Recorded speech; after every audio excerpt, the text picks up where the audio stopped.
All right, so welcome back. This is Disco Elysium Part 12. The parts just keep counting up.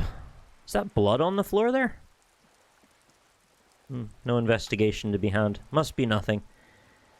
So last episode was an odd one because I feel like we didn't make a ton of forward momentum happen, but we did accomplish things here and there. Let's have a quick look at our journal and kind of recap here. So we've got to sync the signs with Noid. We did a lot with the church stuff. Noid isn't happy with us, and we had sort of a disconnect because we talked to the lady with the computers, and she's not thrilled about having a dance club in the church, but, like, seems like the kids in the tent don't really care. They're just kind of okay with keeping separated from everyone else. We have to attend Steban's meeting at 2200 at Capeside Apartments. We still have to paint our mural on the wall, which I haven't figured out what I want to do with. Get Estelle to talk about her associates. Yeah, that's going to be tricky. I don't know. We gave her a hat and all. She doesn't seem to be that interested in talking to us anymore right now. Help the Ravers start a nightclub. We have to go back to Suna, who is the computer lady. She didn't really seem very interested. She really hates the music. Split a kilo with Kuno. We have to potentially kill Kuno's dad and steal his drugs.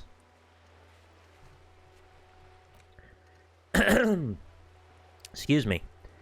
Ask about the tattoo's possible meaning regarding the hangman's tattoo. Run a number on the victim's armor. We're waiting to hear back about that. Where's the rest of the armor? Ask Kuno. He doesn't care. I've tried. Prove my authority to Titus. I've tried. He doesn't care. We have to pass a white check that's, like, very low %. Find out who's the lady driver and where's her lorry. I'm not sure what to do about the jam mystery, really. This seems like it's just going to kind of happen unto itself. Like, I'm probably not going to go looking for this answer. Information about the lynching from Joyce, because she just keeps wanting me to do more things and not giving me anything in return. Joyce is getting a little bit on my nerves now, but, you know, I guess I'm just going to wait and see how that turns out. Who made the call reporting the crime? Someone reported the hanging to the RCM. Maybe if you find out who it was, may shed new light on the events. You have an idea where to start, but the caller could have been anyone. Keep searching for the caller despite lacking any obvious leads. This might take some time. I appreciate them putting that in parentheses there. They should put that in parentheses for all of these, because I think these are all slow. Find a way into the secret passage in the whirling. I desperately want to solve that one. I have no idea how to do it. It's the blue door with no handle. I'm really kind of at a loss for quite a lot of these. Sing karaoke. I have to get a boombox or something, someone said. Get a hold of a sad song on tape. Track down your gun. Yeah, we found some leads about that. We know we've pawned it. There may even be something to do with... at that meeting, maybe? Where we might be able to find some new information. Well, that seems to be about as much as we could do with that. Really, so the only thing that is time-limited right now... well, we're going to come back for that, is the meeting at 2200. But I'm not sure what I meant to do at this present moment.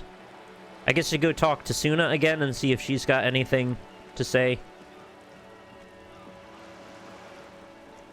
Oh, someone also mentioned last time I should go talk to the union boss again.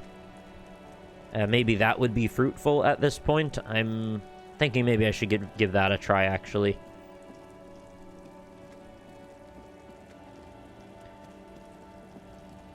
I haven't talked to him in quite a long time, and quite a lot of things have changed now, so... is there anybody new here? No. I keep thinking I'm seeing new people showing up, and I'm like, no, none of them are clickable, so... doesn't matter. This is where I usually put my camera, right? It's usually top left. Pretty sure. Oh yeah, is Measurehead back? He's still there. the hell's he gonna say to me? Your race descent has temporarily halted, but you will fall again. Nah, I'm good. Not a whole lot, apparently. Alright, let's go through and go find the Union Man.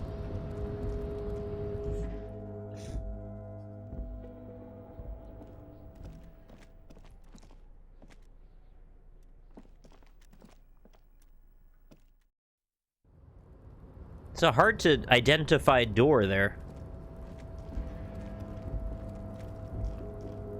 I think I've only been over here once. I don't really remember the map super well.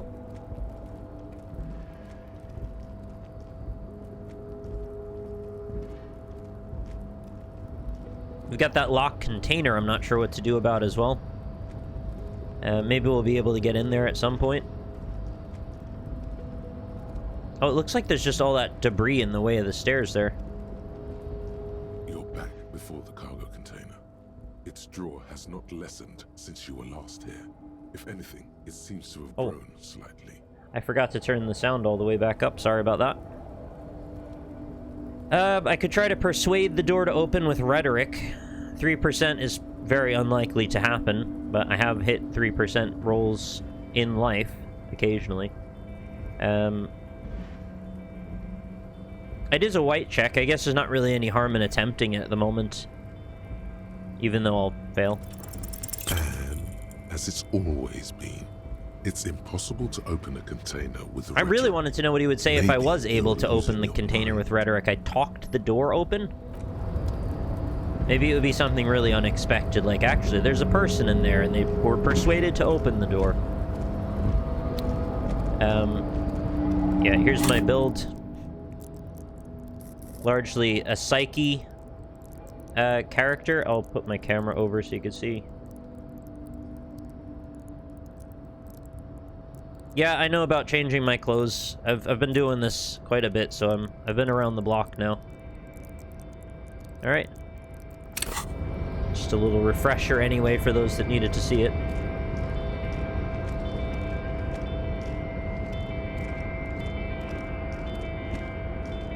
Oh yeah, there's a dude over here too. We had a long chat with him. Maybe he's got something new. Oh, hey, mister. I knew you'd be back to talk with old Leo here. Yes, I did. Yes, I did. It's like Lady Larice said when she opened a bathhouse in the basement of my apartment building. They can only get so far before they're aching to get back. And lots of folk really did keep coming back. I feel like his voice is sort of pitch shifted up a little bit. I mean, he might just have like a relatively high voice, which of course no judgment there or harm there. It's just like, sounds like slightly pitch shifted to me. Yeah, the portraits are fantastic. I completely agree. I wish I could get my own face done in one of those portraits. Although I do worry a little bit how unflattering it might be. I had some questions for you if it's not too much trouble. No trouble at all, mister. No trouble at all. It's like that old saying goes, wisdom withers if not shared. And old Leo is always up for sharing. I frankly don't mind that he talks a lot. He's just kind of fun to listen to. So we've already kind of gone through all of his stuff, but I didn't say, do you work here for some reason? Yes, yes. Everybody needs a job, and this is mine. I'm Leonard, by the way. Leonard Bellick. But everyone calls me Leo. The little man raises his hand in a welcoming gesture. I'm like Mr. Everett's right-hand man when Mr. Edgar is out of town, and Mr. Edgar's right-hand man when Mr. Everett is away. Actually, Miss Beaufort is the right-hand man, but she's a lady. Yeah, hilarious. Who is this, Miss Beaufort? The lieutenant looks up at Leo. A real pretty lady with a skin like those Douai Sucre candy bars my missus likes so much. Them are real nice to suckle on once the dinner is done and me and the missus sit down beside the radio. I don't love the idea of you suckling on a bar, but, you know, whatever does it for you. But I can't listen to the radio all the time. There's so much to do around here, and I'm always busy keeping things running here. Yes, I am. Yes, I am. Yes, you are. You ever just listen to the radio all the time?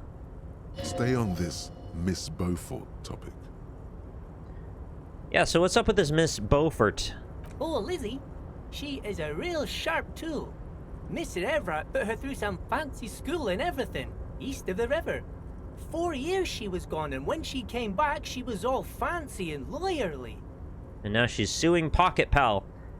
Wasn't there a Presidents of the United States of America song? It's like, just sucking on a candy. It just made me think of that with Leo. He respects that word. That's obvious. Being on the computer all the time is kind of like listening to the radio all the time. Yeah, I guess you're right. Social media, radio, just a different means of, different sense that's engaged, I guess. But she's a real nice girl.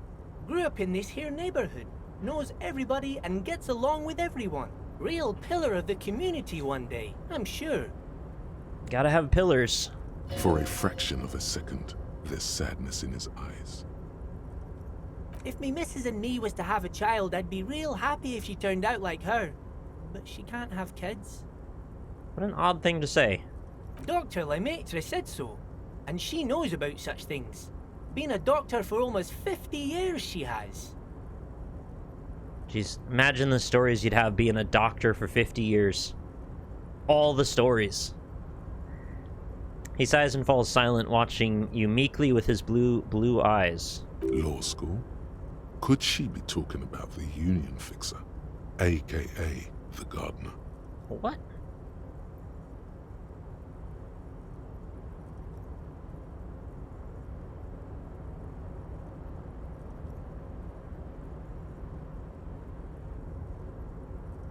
I made a mistake in the reading there. I thought that didn't make sense, but it does. Yeah, is that the gardener? Looks like it. I'm not sure what a fixer is, but she is a real nice girl. Smart as a whip, too. Little guy smiles a disarming smile at you. Telling the gardener you know her name might throw her off. Oh. Perhaps something to consider later. Alright, I don't know why I didn't pursue that line of reasoning before, but sounds like a good one. So we got a little bit of ammo for when we're back in Whirling in Rags. Alright, into the shipping container labyrinth again.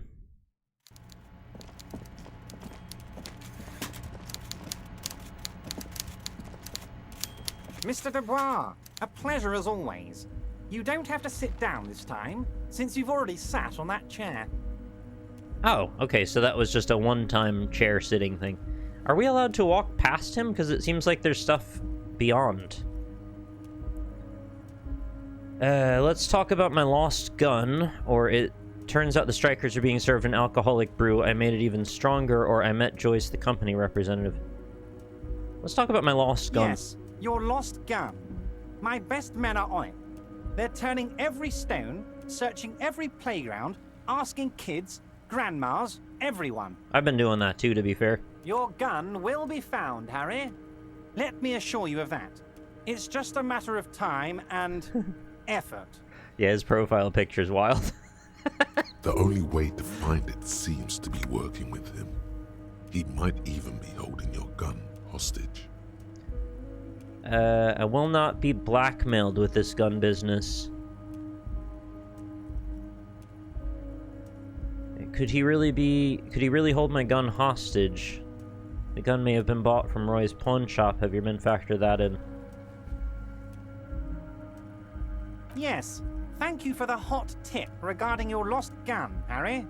My men have indeed factored in that you pawned it. Now please, let the professionals do their job. Kick back, Harry, relax. I have great guys on this. You focus on what's important, building our relationship for the good of Martinez. It did not come as a surprise to him. He might actually not be bullshitting. Well, if you said so, Inland Empire. I'm not sure what your bias is at this moment.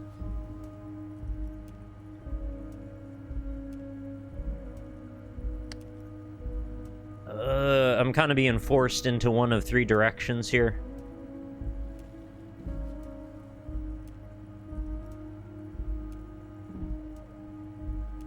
I don't know how important it even is that I get my gun back at this point. I don't know what I need it for other than intimidation or something.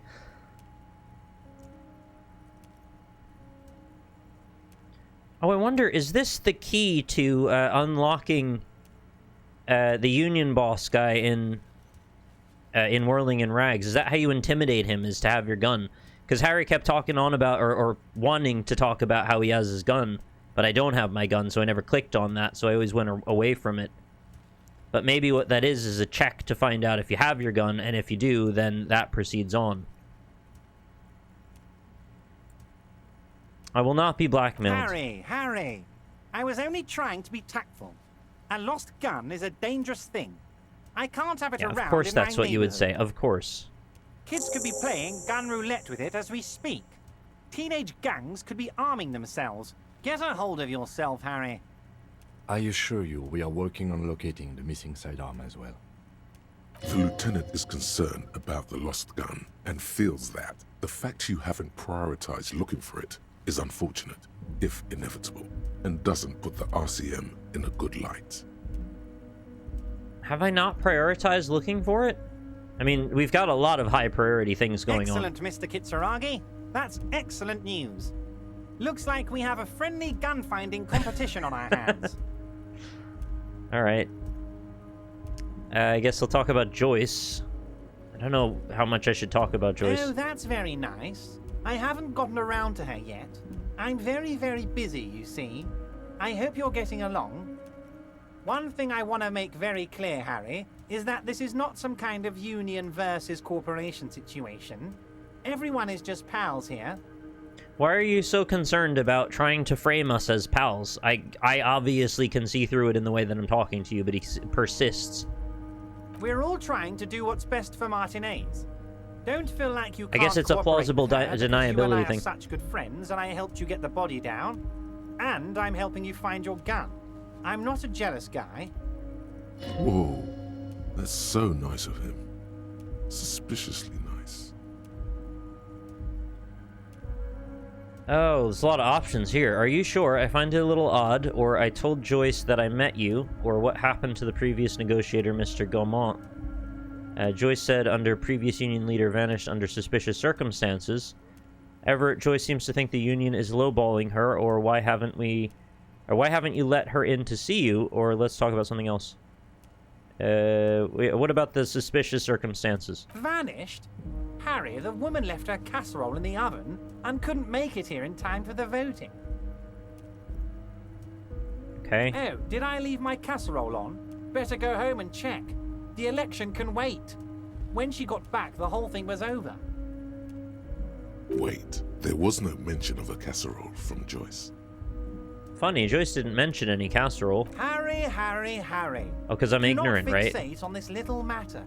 Maybe it was a rabbit stew, or a hairdryer, or an iron. The point is, her heart wasn't in it. Mine was. Okay. That much is true. His heart truly is in it, though you wouldn't think so by looking at him. This particular brand of humor he has, it makes for a fine distraction. If it's spilled blood you're looking for, then there certainly isn't any in his expression or demeanor now. Tell me about Mr. Gaumont. What do you mean, Harry? Nothing. I let him go. He made concessions for the company in previous negotiations. Why would you let an ally like that go? He's an old man, Harry. I wanted him to spend more time with his family. God knows how long he's got left. Harry, I have little people in my organization. I would never call someone a midget. What is this? Honestly, I'm beginning to think you're a midget, Harry. I'm only kidding, Harry. I would never call... You're not a midget. No one is. We're pals. Okay. Very strange.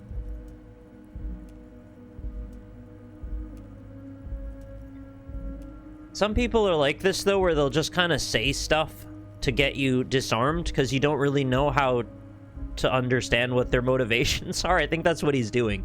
Just throwing a bit of chaos around to make sure I can't really follow his narrative. But it's not really that hard to follow, to be honest. Joyce seems to think the Union is lowballing her. Yes. Low balling, of course. This isn't a casino, Harry. Real people, real livelihoods are at stake here. But everything's a casino for those rich types. His expression makes it clear. This is childish and irresponsible behavior. Why haven't you let her in to see you? If she actually wants to see me, she will find a way. Any good negotiator would. And I just don't have anything to discuss with a bad negotiator. He doesn't want to see her. It's as simple as that. Okay. I told Joyce I met you. It's perfectly okay.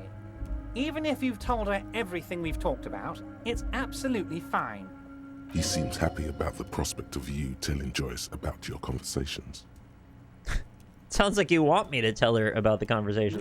No, Harry. I'm perfectly neutral and 100% for transparency.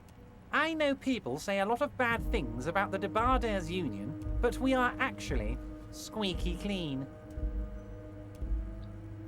I'm starting to think the framing is going to end up being a bit backward, where we were supposed to think Joyce is the good one and Everett's the bad one.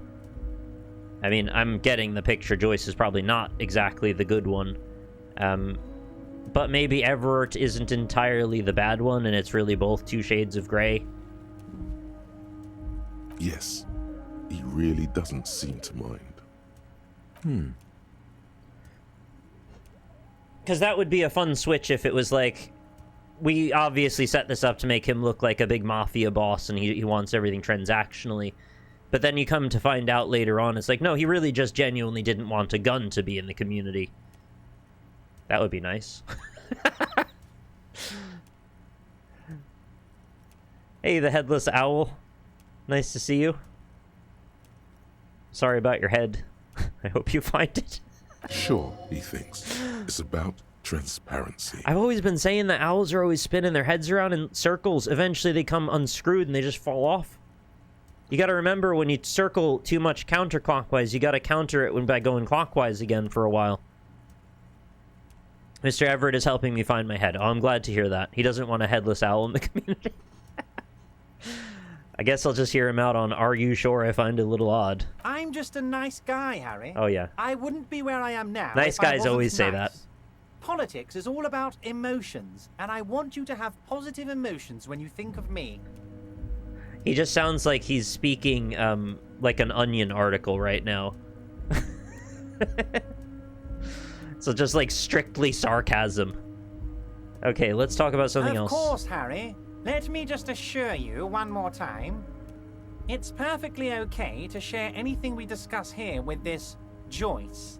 This is a completely transparent organization. I have no interest in what she is doing, but I myself have nothing to hide. Your business is your business, and I respect your privacy. Just remember, none of this is secret.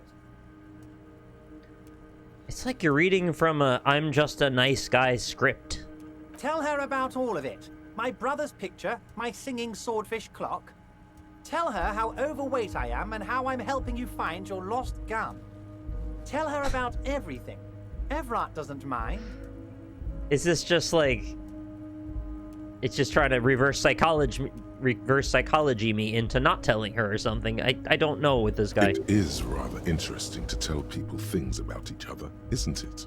It was nice telling him about her right now. It turns out the strikers are being served an alcoholic brew. I made it even stronger. I don't know what that means, Harry, but I love it. I love your initiative. Knowing you're out there keeping things running lets me focus on the big picture stuff. You don't know what that means. I was very direct about it, to be honest. Don't even tell me what was going on. Alcoholic brew, stronger, stopped it, strike. I'm just gonna let you surprise me, Harry. All right. See you soon, Debarder. Just kidding, but not too much. You're so weird. I like how squeaky his chair is. It's like my chair. I don't know if you can't. You probably can't hear it on the mic, but every time I shift, it's like.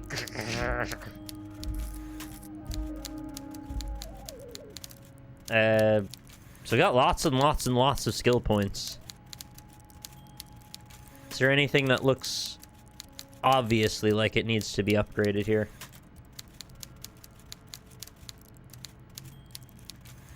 Composure's 4. Reaction speed's very, very low. What is shivers again?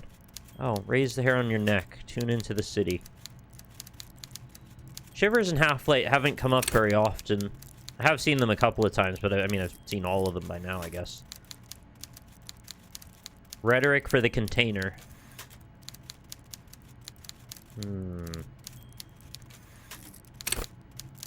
Yeah, I'd like Rhetoric to be higher than 4, I suppose.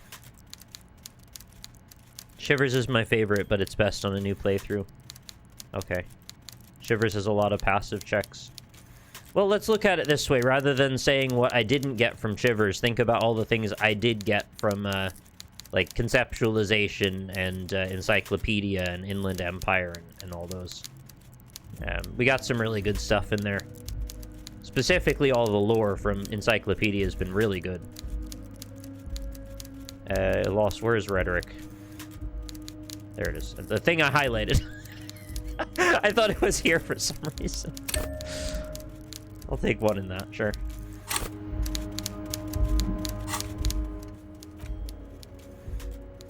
Cargo container door, yes.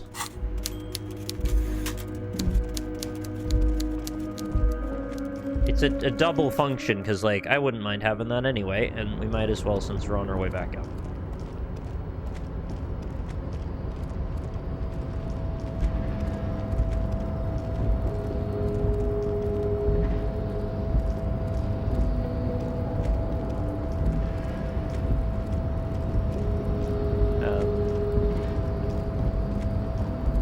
I thought that was like a kanji character on the thing, but it's just the shape of the locks. You're back before the cargo container. Its drawer has not Still lessened quite low. since you were last here. If anything, it seems to have grown slightly. And as it's always... That's okay. I had a feeling that's what would happen, but, you know, might as well try.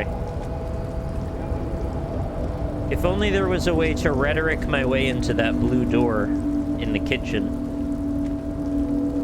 I don't think we have any leads about that door at all. It's just locked. Strictly locked. Almost. Yeah, we got so close. Imagine if it had like a progress bar that sort of filled up the closer you are to passing the check, and then dropped out as it didn't pass, so you could see if you genuinely were actually close or not.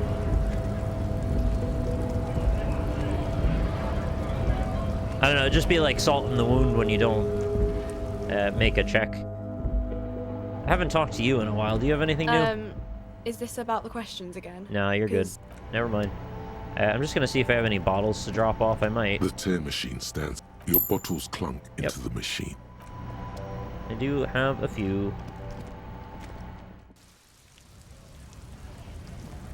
Don't like talking to him. I don't think he has anything new to say anyway.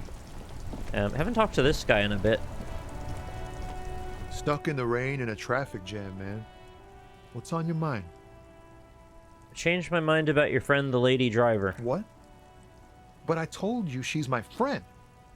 Please don't make me give her up, detective. Get someone else. There's a ton of drivers here. I don't think anyone else talks about it, though.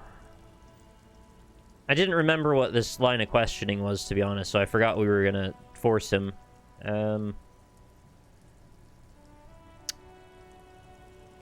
White check on racist lorry driver. Uh-huh. And that I tried already and failed, I assume. Thank you, friend.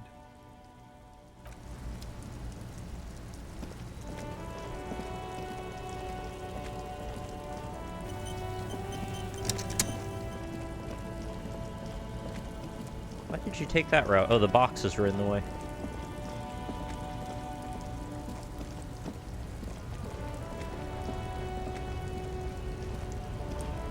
I don't think this guy will talk to me anyway. Like, I think we had like a falling out. Looking for something odd? Come to tell Oh, me right, to fuck off Half-Light. again?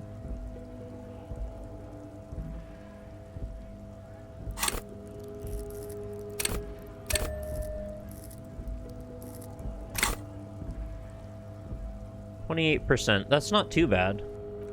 Let's check our outfit real quick. -1 to half light.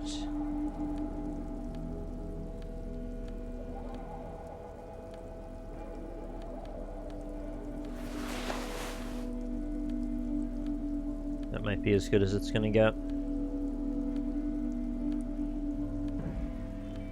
I appreciate that they work with largely very low numbers with regard to these checks.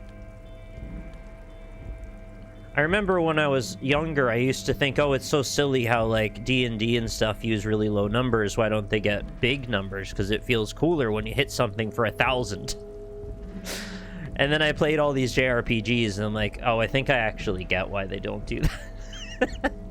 Both sides have their ups, but honestly, you lose track after a while, and it's like, these numbers are so big, it becomes meaningless. So, like, I actually much prefer the low numbers now in retrospect. Oh, I forgot to check the clothes I have on, sorry.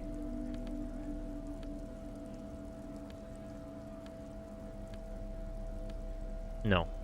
Nothing. Yu-Gi-Oh! Has high numbers, and it is pretty annoying. Yeah, the 20 HP in Magic, I think, is like just the right level of numbering. Whatever that means. You can put on the RCM cloak. Oh, I didn't mean to do that. Gives you +1 to Spirit Decor and Shivers, as opposed to +1 to Logic. Guess that's fine. I don't really mind. It's a different look for him. It's not the worst. Oh, it's okay. It's just an extra point, though. Oh, that's pretty good. 42%. You know, no guarantees, but I think we'll get it. Men like this only respect two things: strength and fear. Show me her lorry right fucking now. The lady driver's lorry. Where is it? I like that I can say the F word when I play this game. I'm not gonna... There. His voice grows smaller as yours. Oh my god. Wow, what a line. I'm gonna fuck you for the rest of my life. You understand? I'm not gonna read the other one.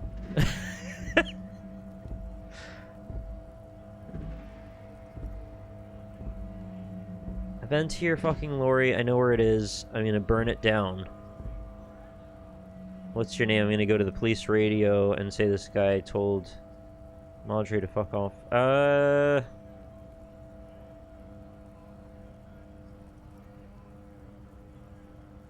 If he responds to strength and fear, then I guess I'm gonna say I'm gonna burn his lorry down. I wouldn't really do that, but he doesn't know that. Fuck you, man. It's some lorry down there. Green, banged up thing. I don't fucking know who she is. When did she go away? I don't know. I don't even know her name. She just rolls with the fleet and acts like a big shot. Some dyke, probably. I haven't even seen her for days. Does racist lorry driver have a goiter? Now it's not a big deal for him anymore. This is how he saves face. Too much or too little iodine? Past the monument. Down there. The Green Temple. Now leave me the fuck alone, okay? Oh, maybe I never have to talk to you again. That would be lovely. Alright, past the monument to the south, the Green Temple. A small temple by the monument. Green. Let's get into that lorry. We could do that. Looks like he got his adrenaline up, too. Okay, sounds good. Search through the lady driver's lorry cabin near the monument. Cool.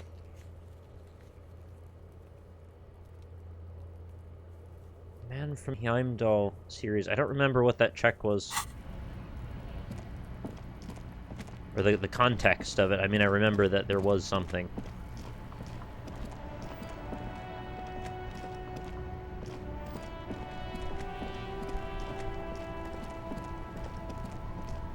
Oh, I don't think I can get to it from this side. I gotta go through the middle.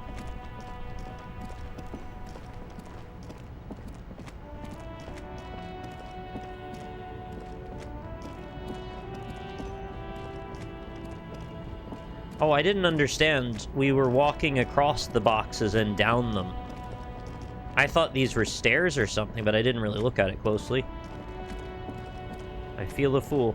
Alright, so this is the thing. I definitely stood next to this and it wouldn't let me click on it before. This screen found A to Z Contemporain This is Jimmy parked in found. the shadow of the ruins looming overhead. It's seen better days. The Contemporain from the Suzerain. This must be the one he told us about. Unless he was lying. Oh, I know you needed the info to inspect it. I just thought it's kind of funny considering we're detectives that they couldn't even, like, look at it. Until we were given permission by the game. Usually it doesn't work quite like that. Try to peek in the window. The glass on the side windows is tinted and covered with dust. You can barely make out the shape of the seat and 2 steering levers. Imagine instead of a steering wheel, do this. You just have 2 levers and one's left and one's right, and you alternate. Seems really odd. Posters cover the small windows in the back. You can't make out what's on them. It feels like you're peeking into someone's home residence. Kind of what it is, isn't it? Inside it's private, cozy, warm, dusty too. Dusty Waring. Try the door handle. The door is locked. The handle looks shiny, like it's recently replaced. Okay. The door on the other side doesn't look like it has a handle, unless I'm misunderstanding what I'm looking at there. How are we gonna get this open, Kim? Use the pry bar to smash the window. Open it from the inside. Really? This has been hard enough. No need to make it any harder. I love you, Kim. Oh, we should probably equip the pry bar before we try that. I don't know why he doesn't just auto-equip the pry bar, to be fair, because, like, obviously this is not a challenge. And once you have it, you have it.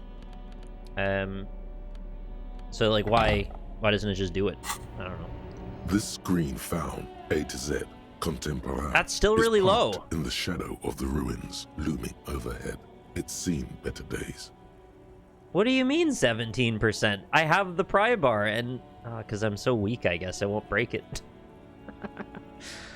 Alright, let's see if we can put on some physical instrument clothes, even though... Oop. I always think I can hit escape to get out of that for some reason. Oh, white tank top's got us covered. Anything else? Might have 2 things. What is that? +1 to indirect modes of taxation. I don't think I've ever looked at that closely before, despite scrolling past it.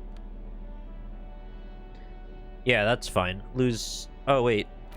It's one or the other, but this is better, right? This was +2. Oh, no, it's the same. I'll take one without a negative.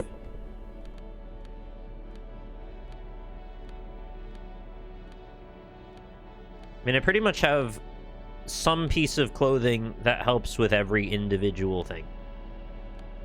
But they're often offset in some other way.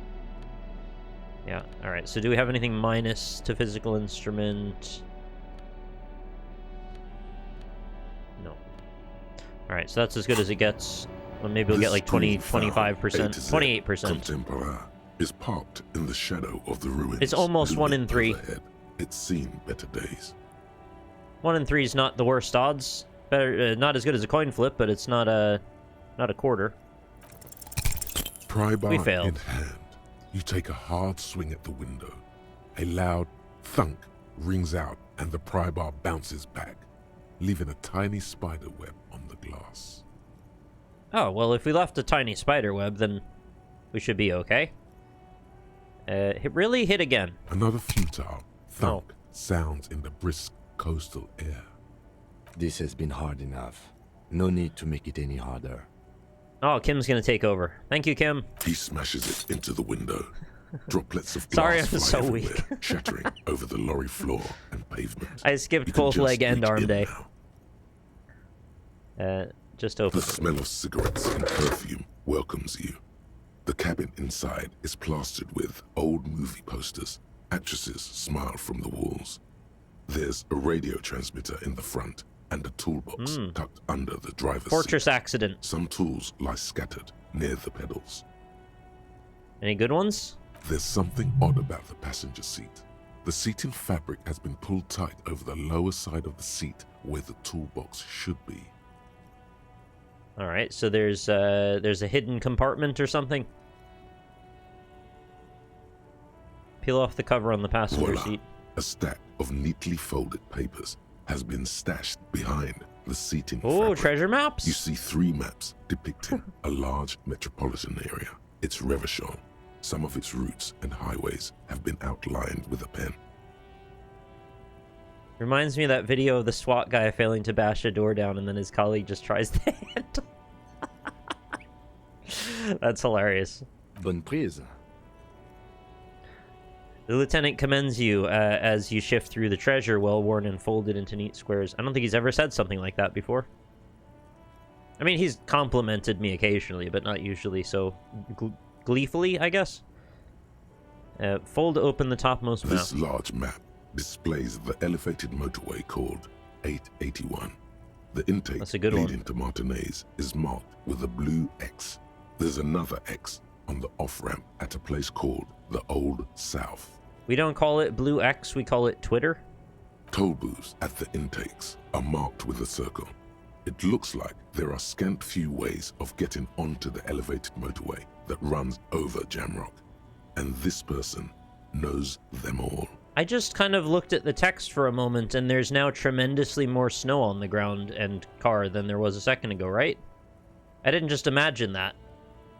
I know it's snowing actively, but I think it, like, actively put new snow on. Like, they shifted the imagery. How did they do that without me noticing? There, hundreds of thousands of motor carriages roar on the 881, high above the mess of brown and red roofs that is Jamrock. The commuters don't even look down. The world ceases to exist outside the windshield. Is brown and red, like, the worst combination of colors, or is it brown and yellow? Because I had shower tiles that were brown and yellow for a while, and those were really rough. Where does the road lead? To Couron, through the middle-income neighborhoods there, by the river, and then to Stella Maris and La Delta for work, while the men and women of Jamrock scuttle to their fates below the road. Oh, olive green and autumnal orange. Another really rough combo. You could make a triad, too, and throw some brown in there, maybe. But then it almost starts to work because the orange and the brown. Brown and red's the worst. It's pretty rough, yeah. Oh man, now I want to make a tier list of worst color combinations. Hold open the second map. This municipal map from the 30s displays a complex system of storm sewers underneath a sub-district called the Pox, old military hospital, right adjacent to the 41st precinct. Imagine an alternate reality where AI was actually useful or something, and it could generate a game like this that never ends. Just like an investigation that goes on and on forever. You get people that would devote their whole lives to this. I don't know that I want that future. I want things to have a conclusive end sometimes. No storm will ever drown Revachol, the great solution to the riddle of history. Look at the third map, then. The final map displays a labyrinth of service tunnels left over from the construction of Motorway 881. A few routes have been marked with a pen, where the tunnels and sewers surface near the eminent domain, and a traffic island in central Jamrock by the lake. Pink and orange reminds me of grapefruit and makes me think of like a berry breakfast. I don't know really what I mean by that. That's not a term. What does this all mean? It means that the smugglers are secretly using the motorway to transport their goods and materials. Harry. They've infiltrated East Motor Tract, most likely. Surely Harry knows this. Shouldn't need to be told. The RCM patrols most of these auxiliary roads, though apparently not all of them. I think what Kim needs is a nice berry breakfast. Keep in mind, too, there are different hues of those colors that might be slightly closer to working. But I'm thinking of the most contrasty, gross versions. Where does the contraband end up, or who do you think is behind this? I want to know who. It's definitely not the Union. They just do some logistics. This operation has spread everywhere in Jamrock. If it's that widespread, then Madre remains the most likely suspect. Here's bad news. He is. There have been attempts at a serious investigation before, but they haven't ended well for those involved. By the way, he removes his glasses and polishes them with a handkerchief. As you do. As I do. Lieutenant Kitsuragi is a brave man for saying Madre's name without the winces and whispers that usually accompany it. It gets so dusty just after, like, a couple hours sometimes. I don't even know what the hell I'm doing. Getting so much dust in my face. Just walking around. Going upstairs. Where does the contraband end up, then? Hard to say. Yeah. This distribution network looks certainly large, yet still vague enough. It doesn't reveal much about the Besmerti behind it. Besmerti.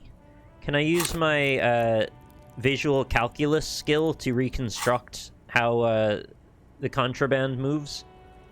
Tell me about Besmerti. The Besmerti is a Revacholian crime syndicate. They see themselves as the inheritors of the 14 Revacholian Indo tribes. But really, they're just violent gangs vying for control on the west side of Revachol. Ah. With cool names, like La Puta Madre and Aura Masta. It's a dark parody.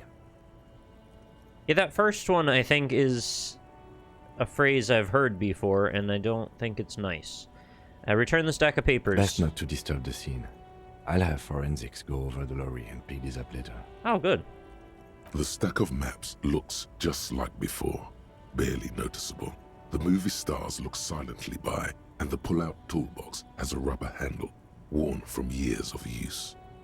If you had to do this stuff, like, do you think you could reconstruct a situation just the way you found it? Or would it always be a little askew? Because I feel like I don't think I could do it perfectly. I'd have, like, the cliff notes, but I wouldn't get everything. Admire the posters. These are movie posters featuring starlets from long-forgotten films from the 20s, the teens, even the 90s of the last century. One of them particularly catches your eye, a centerfold of an ingenue attached right above the back seat. There's definitely perfume in the air. It's spicy, with a hint of amberette, wafting through the bitter air of the cabin. Stop and wonder what's the smell. Study the centerfold. Enough of the posters. Yeah, stop and wonder. The remnants of a sweet juniper-scented perfume. Ooh. Probably Grenade number 5. I would not want a juniper-scented perfume, but that's just me. Study the centerfold. The actress is draped in a sheath dress, one of her shoulders bared. The faded remains of an autograph run across the bared poster. shoulders. She's looking the past harlot. the camera. A feeling of tenderness washes over you. A longing even, perhaps. And gentle tragedy. It's a very subtle and nuanced take to go from that. This is Tijon, a starlet from the dawn of cinematography, less known for Cousin her to Honey talent Dijon. than her tragic, untimely death. Oh. I shouldn't make jokes until I've heard the end of the sentence. What happened to her? She wasted away in a drug den called the Door to That's the really River, sad. not far from here on Boogie Street. Sometimes A they just, mixture like, of fall off a cocaine and balcony, morphine. which is sad, but, She like, was afraid of at the least it world was quick. and the camera too. Enough of the The posters, then. actresses and the rear actor all smile you a warm goodbye. A radio transmitter is attached to the dashboard, and a toolbox sits under the driver's seat. I gotta say, famous people, if I could give you one tip, not that you need any tips from me, but I really want to warn you from sitting on the edges of balconies. I don't know what that is. I guess you feel a bit invincible because, like, the world has gifted you so many things. But, like, your skull's exactly as hard as mine, no matter how famous you are. You fall hard enough on that pool deck, it's over, you know? Just don't go on the freaking edge. It's not worth it. Examine the radio. Looks like the frequency dial is absent. It requires a key to work, but the key has been removed. This is not a Likely by threat. The missing lady driver. Strange. There are so many radio stations saved here. Must be over 100 at least. Oh my god. Oh, I have another message for all of you. This is not just famous people, just all of you. On the topic of radio, never, ever, ever, under any circumstances, sign up for Sirius XM radio. They are more treacherous in their attempts to keep you signed up for that forever than a band of mercenaries. They're out for blood. Sirius XM will track you to the ends of the earth to try to keep you signed up with their stupid service. I was given like a free year of it when I bought my car. And I had never any interest in having it. It just was like, here, it's free. It's like, okay, it's free. What's the harm? Like, you just have it for a while and then it'll end. You will never ever stop hearing about Sirius XM radio for the rest of your life. What is that? Why is that a thing? All right, sorry. I just really had to tell you because I've never ever told anyone about that before, and it's really haunted me for a long time. Why would anyone need so many radio stations? For contacting an entire fleet of lorrymen, for example. This is all shortwave, UW and UKV. Okay. Looks like we are dealing with an impressive organizational tool. The nerve center of a huge operation, with quite a range too. I'm surprised you put it together so quickly, Dragon of Blackpool, but yes, that is actually why I moved to Ireland. And I hate to admit it, but they still have my address, and they've still been mailing me constantly. I can't get away. No, I'm just joking, of course. They don't have my address anymore. I've stopped hearing from them, thankfully. But that is why I moved to Ireland. Is there anything we can do with the radio? Doesn't look like it. It's completely inoperable without the dial key. Oh, let's find the dial key then. What else is here? The ghostly actresses and the rusty toolbox under the driver's seat. Check the pedals. And the oddly bulging seat cover.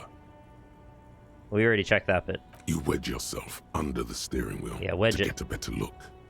Seems like the few tools lying around here, a hammer, Ooh, a can I pair have of them? pliers, a rusty wrench, have been casually thrown there by Any the Markipliers? disorganized driver. But one odd detail does catch your eye. A piece of sandpaper 'cause of has the been shoe. glued to the throttle. What an absolutely bizarre thing to connect to the original crime. We speculated based on the footprints that one person had a worn tread, remember? And Kim was like, oh, maybe they're a drummer. And we're like, that's a bit silly, Kim.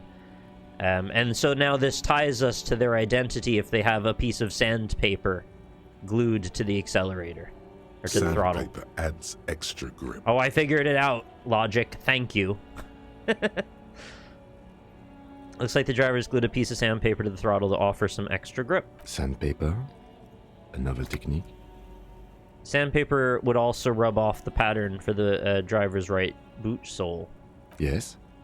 He likes where this is going. Do the honors, he thinks. Connect it yourself. One of the footprints at the crime scene had an aberration. One sole was smoother than the other. Which means that the missing lady driver was present at the lynching. That is a little bit oddly specific for the way that this all connects, honestly. Like, in a funny, like, not real sort of way. I'm not going to go so far as to call it adventure game logic, but it just has a whiff of that. You need a horseshoe and a melted wax and a wax candle and a fishing line to be able to take up the manhole cover in Silent Hill, that kind of thing.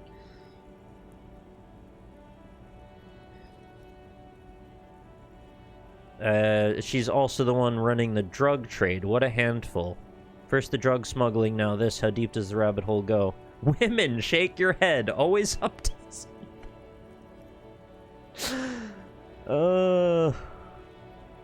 They always gotta throw that weird one in there, just, I don't know, for that playthrough, I guess. I'll just do a bigot playthrough or something, I don't know. So the missing 8th Hardy is here, yeah. Looks like her, yes. And she's the one running the drug trade. Now we know for certain who's the missing 8th person at the lynching. Do you think that Hardy and his boys could also be involved in the drug operation? Those jerks, definitely. I think the entire Union is involved. Maybe even all of Martinez look around suspiciously. Not necessarily the lady driver could have kept the drug trade a secret. This would fit what Joyce told us, but I don't want to make any assumptions. Yeah, I mean, number 3 seems the most reasonable, but also 4, maybe. You're right. But we should still go and see what Titus has got to say on the matter. You'd be surprised just how different the game can become with a different approach. Yeah, I might not be surprised, because I kind of imagine it's so well written from a lot of perspectives. I guess what's really impressive is that they could keep all of the logic straight with all of these varying ways of approaching things and have it still sort of work. The movie stars are still smiling from the walls. The radio I'm a little transmitter disappointed I sits can't pick on the up one of the center tools console, and take it. And a faint smell of perfume. Oh no, I is guess in we don't the want to air. show them that we were here, right? So we wouldn't take anything. Maybe after we catch them. You know you've got a fascist in you, RockLeeSmile, just waiting for an adventure game. Nah, I'm good. It's probably really silly, and it isn't really realistic for anyone else to feel this way, but I feel like we've got so much to do to fight fascists that I can't even really enjoy the idea of, like, the power fantasy of role-playing as one. It just does nothing for me but make me depressed. But I know it's not that deep, and you don't mean it like that, so I'm not saying that. You're suggesting any of those things. Pull out the A toolbox. metallic drawer slides out from the seat. It's Oh yeah, we empty, did break the window. except That's for a a good folded point. newspaper. I guess what's the difference at this point? Alright, unfold the It's newspaper. an issue of Petty Ferric Oh, from last Wednesday. periphery. A piece of paper falls out from Gent its is not a pages. genre. Is it an onomatopoeia then, if it's not a genre? I think it's a genre, actually. I think they're just lying. It looks like an article ripped out from a radio enthusiast magazine. Complex mathematical equations explain the basics of something called the ULAN frequency Oh, system. ULAN. I think I have a port for that on my computer. The ULAN frequency system? I've never heard of that before. I know of FM, AM, UKV, but... United Kingdom video? Specific. It's a specific codec format that only works in UK territories. Push in the pull-out toolbox. Pull-out toolbox slides Okay. back into its nest. The rest is as it was. You close the rusty old lorry door. Well, we got what we needed, I suppose. Great. I think we got everything. A word, detective? He steps away from the Before lorry. we return to Joyce? Yeah. Well, that's good news. We finally figured something out. Alright, we've finished here. Let's quickly debrief and go over what we found, so we don't do it in front of the company rep. Great idea. Seems like something police would do. What do you think of all this, Kim? Honestly, I'm quite worried by what we've seen so far. The evidence seems to point to a rather extensive and well-organized operation. Okay. Please rank your worries from 1 to 10 in a bulleted list. I'm especially intrigued by that radio transmitter, particularly the sheer number of stations it can connect. Looks like this alleged drug trade casts a wide net. I'm not sure what the ULAN frequencies are all about, but they may hold some significance. Perhaps it's a better way to connect between fleets while avoiding frequency bleed, or maybe it's used to tap into RCM networks. Yeah, Grugs, I'm getting pretty used to them sort of fictionalizing things right along the edge of what we understand as real stuff. I didn't actually have any illusions that was a real extension or anything. I just was kind of talking nonsense. Oh, and the maps we found. They reveal the geographical extent of the operation. Looks like they've used abandoned tunnels and access roads to stay hidden. It's a very This is important useful info. little cabin we just went in there. Would have been nice if we could have discovered it organically. And last but not least, it looks like the Hardy Boys knew this driver, as we know that she was present at the lynching. Uh-huh. This may be the Union connection we've been searching for. Are you sure we can't talk to the lady smoking on the balcony that we keep looking at? The probe and the case converged, Oh. he thinks. This was quite the find. What about all the movie posters? How do they factor into all this? But they don't have to. But I'm curious what Kim will say. As elegant as they are, I Yeah. don't think they are relevant to the drug trade. A lot of women there, especially for a lady driver's cabin. So? Could the film industry be involved? Maybe the trader's some sort of cinephile. Yeah, that could be. Yes, well, So, Unimportant. maybe. It turns out this is connected to like the Joyce Union. told us, yes, logistically. But don't expect to bust this open during our stay here.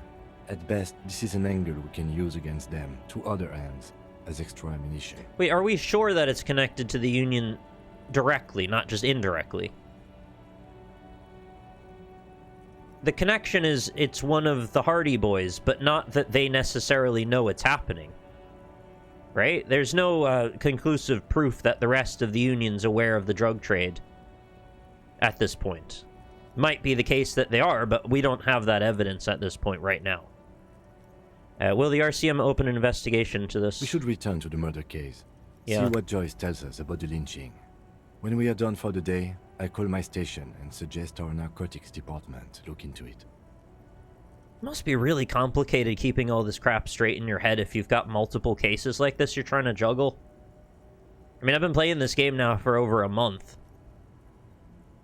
Closer to 2 now, I think. And I'm trying to keep all the threads straight, and there's a lot of them. A lot of individual people, a lot of different side stories that sort of converge or don't. Seems very difficult to do that. Like, even if it's your full-time job, I would say, to do that. There are more than enough grounds to start an official investigation. Okay. Sometime later, when we are done here. We do not want to get caught in that. Really, all we're doing this for is so Joyce will give us some information, right? He stops to think. What are you thinking? The fact that one hasn't started already gives me pause. An investigation, I mean. Especially if not the like a Madrid kitty grouping cat. is involved, and I can't imagine they aren't. It's certainly worrisome. Are there any pictures of Kim Kitsuragi as a kitty cat? Because it gives him paws. Alright, sorry, I was just being a dumbass.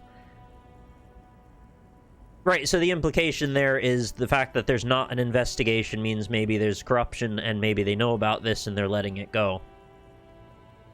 And that would make Joyce an outsider. Does that make sense that she's an outsider to that? Would that corruption not extend to Joyce as well, or it would? No, it wouldn't. Okay. Corruption? All the same, I don't like the idea of internal affairs descending on the matter. That won't help anyone either. Will it not? I don't know. Okay, debrief over? Debrief over. After you. Thank you for the aside. Confront Hardy Boys about drug trade. A person present at the lynching is also involved with the drug trade through the harbor, which links them to Hardy Boys. See what Titus has to say about it. I bet Titus is not going to give a shit. He's going to say the same stuff he's always said. But that means we get to go talk to Joyce now, I think. And maybe finally hear some new information from her. There is? What is this picture? Oh my god. It's a really good picture, too. It's Kim as a kitty cat. I have to put this on the stream.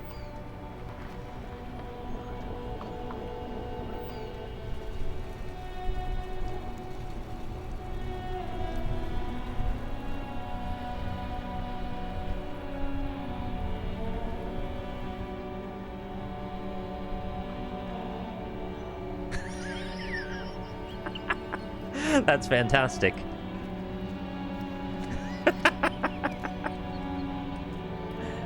I don't think I matched the scaling exactly, but I don't care.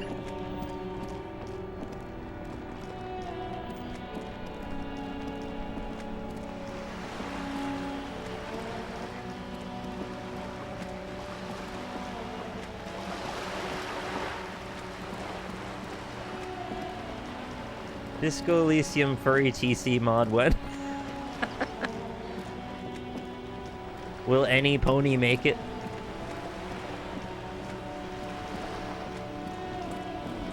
Harry'd be like an aardvark or something. You're back. Good. Oh, you're joking. What can I help you with? I spoke to the lorryman at the roundabout. Yes, my eyes on the harbour have sent word to that effect. What have you discovered?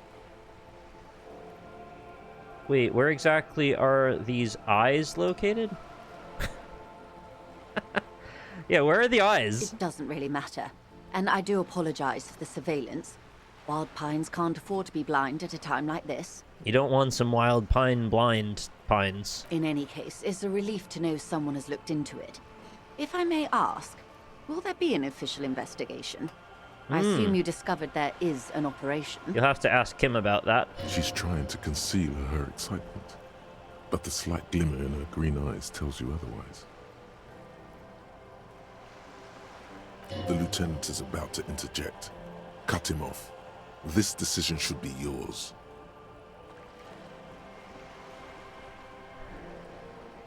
Apparently it should be mine, says Authority. I don't care, though, what you say, Authority. Let the lieutenant handle it. If there is an investigation, it will be part of an ongoing operation, subject to confidentiality. I'm sure you understand. Of course, detectives. In any case, you've held up your end of our arrangement. I trust you with the rest. Now it's my turn. Yes, it's your turn! I wouldn't normally break protocol like this. Break it in But half. the situation demands it. If you don't solve this murder, I'm afraid we may have a bloodbath on our hands. Shit. That's not what I wanted to hear. The words bloodbath sound cold in her mouth. They taste of iron and strawberries. No strawberries, mostly iron. What was that about a bloodbath? Or I've already heard about a connection between the lynching and the strike, but I need your testimony. Tell me about the bloodbath. Yes. I'm afraid this strike may descend into a small-scale civil war, with possible consequences for all of Rivershoal West. I mean, I was kind of speculating on the stakes being like that when I first got here. Or when I first woke up here, I should say. Since you are sharing, ma'am, this is also the RCM's worst-case scenario. Alright, see you around, Rolf. Thanks for coming by. Then we're on the same page, as grim as it may be. I've already heard about a connection between the lynching and the strike, but I need your testimony. I have an indirect role to play, I'm sad to say. My employer experienced a momentary lapse of faith in me. In that moment, they elected to deploy a private military contractor as an there's always help. insurance measure. They called it my security detail.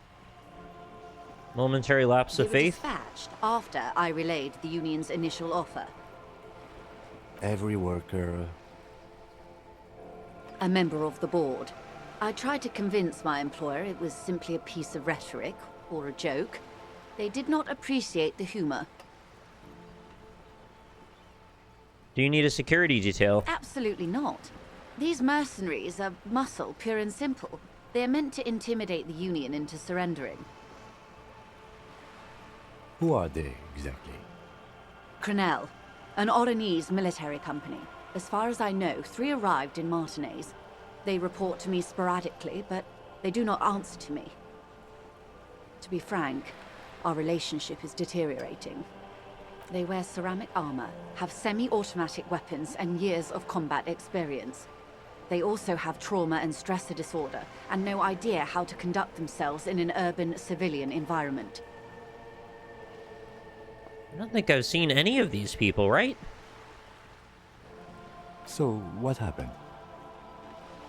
The story is, one of them, the Colonel, I don't know his real name, sexually assaulted a local woman while he was drunk and separated from his unit. This allowed some of the more militant Union members to subdue him. No, I've heard about them, but I don't think I've ever seen any of them, which is odd, considering there's 3 of them and I've been all around. He was taken out behind the whirling in rags and lynched last Sunday night. Okay, I have seen one of them then. What then? Nothing. Mr. Clare refuses to let me into the harbor. I have not been able to discuss this matter with anyone there. The remaining 2 Crenell contractors carry out their orders, for now. For now. It's a smokescreen. In secret, they are conducting an independent military tribunal into the lynching. Once this investigation is concluded, executions will follow. Ooh. Lot of redundant law enforcement ideas going on right now. What is the nature of this so-called investigation? We have like 3 different factions all trying to figure out how to carry out their own version of justice. Whether to execute one, some, or all of the Union militants. You've made a mess here, or I have to say, this is not Tisco. Maybe the investigations can team up, you know, share resources and intelligence. Boy, oh boy, it is not good. Is that not good? Yeah, let's team up. Surely you're joking. These people are killers. My only hope is that yours provides a single, concrete suspect before they indiscriminately pick theirs. Simply put, She grabs hold of the mainsail. if you don't pin this on someone good and do it fast, they will identify and execute everyone present at the lynching. This in turn will force the Union to respond. This is some pretty big news, yeah? They would have to project strength and power. And what does Titus think about that? The Debarders have over 2,000 men. It will be 1,000 to 1. Have you ever seen a Hornet invade a beehive, Lieutenant? Yeah, they shake really hard and It's it not makes a pretty. heat wave. They cover, so the bees will cover over the hornet or the wasp. They'll just kind of climb over them like a blanket, and they'll all start wiggling, and it creates so much heat and friction that it cooks them. I'm not joking. That's really what happens. It's insane. The Serai's giant hornet, the world's second largest insect, can kill 40 honeybees a minute, while a group of 30 can decimate an entire hive of 20,000 bees in less than 4 hours. What? That is not my understanding of how that goes. When they go in the hive, they get cooked. Apparently, the encyclopedia thinks it's the opposite. These men work in tandem using semi and fully automatic firearms. Their armor is virtually impenetrable to muzzle-loaded weapons, even yours. Most Union workers don't have guns at all. Different bees. Oh. Freaking guns, man. It's always guns. So the thing about ceramic armor is I thought the point of it being ceramic was to disperse the gunfire, the kinetic energy, so it passes around the impact point instead of into it. The problem with that, as far as I can tell, is once it's been broken, which it would be broken, right? Then multiple shots would then penetrate where the first one is displaced. Or have we fictionalized this version of ceramic? Because ceramic is actually used in real armor, but not this version of it. This world's version is what I meant to say. As I said, a bloodbath. See, Kim, this is that great bloodletting I've been telling you about, or I can't see it happen. Too many things would have to go wrong first. Isn't this a pretty bleak scenario you're describing, or I think this confrontation is inevitable? Doesn't break from one bullet. Okay. Both of these seem very certain of their position. I don't really feel like I'm sure of either way. I don't know if it'll absolutely happen. I don't know if it'll absolutely not happen. Yeah, pretty bleak scenario, but still possible. Many bleak scenarios have already come true. Lieutenant W. Frater de Bois. Ah. See, I refused the promotion to captain twice, so that makes for a good, very clever retort in that case. All we can do is keep the rest from going the same way.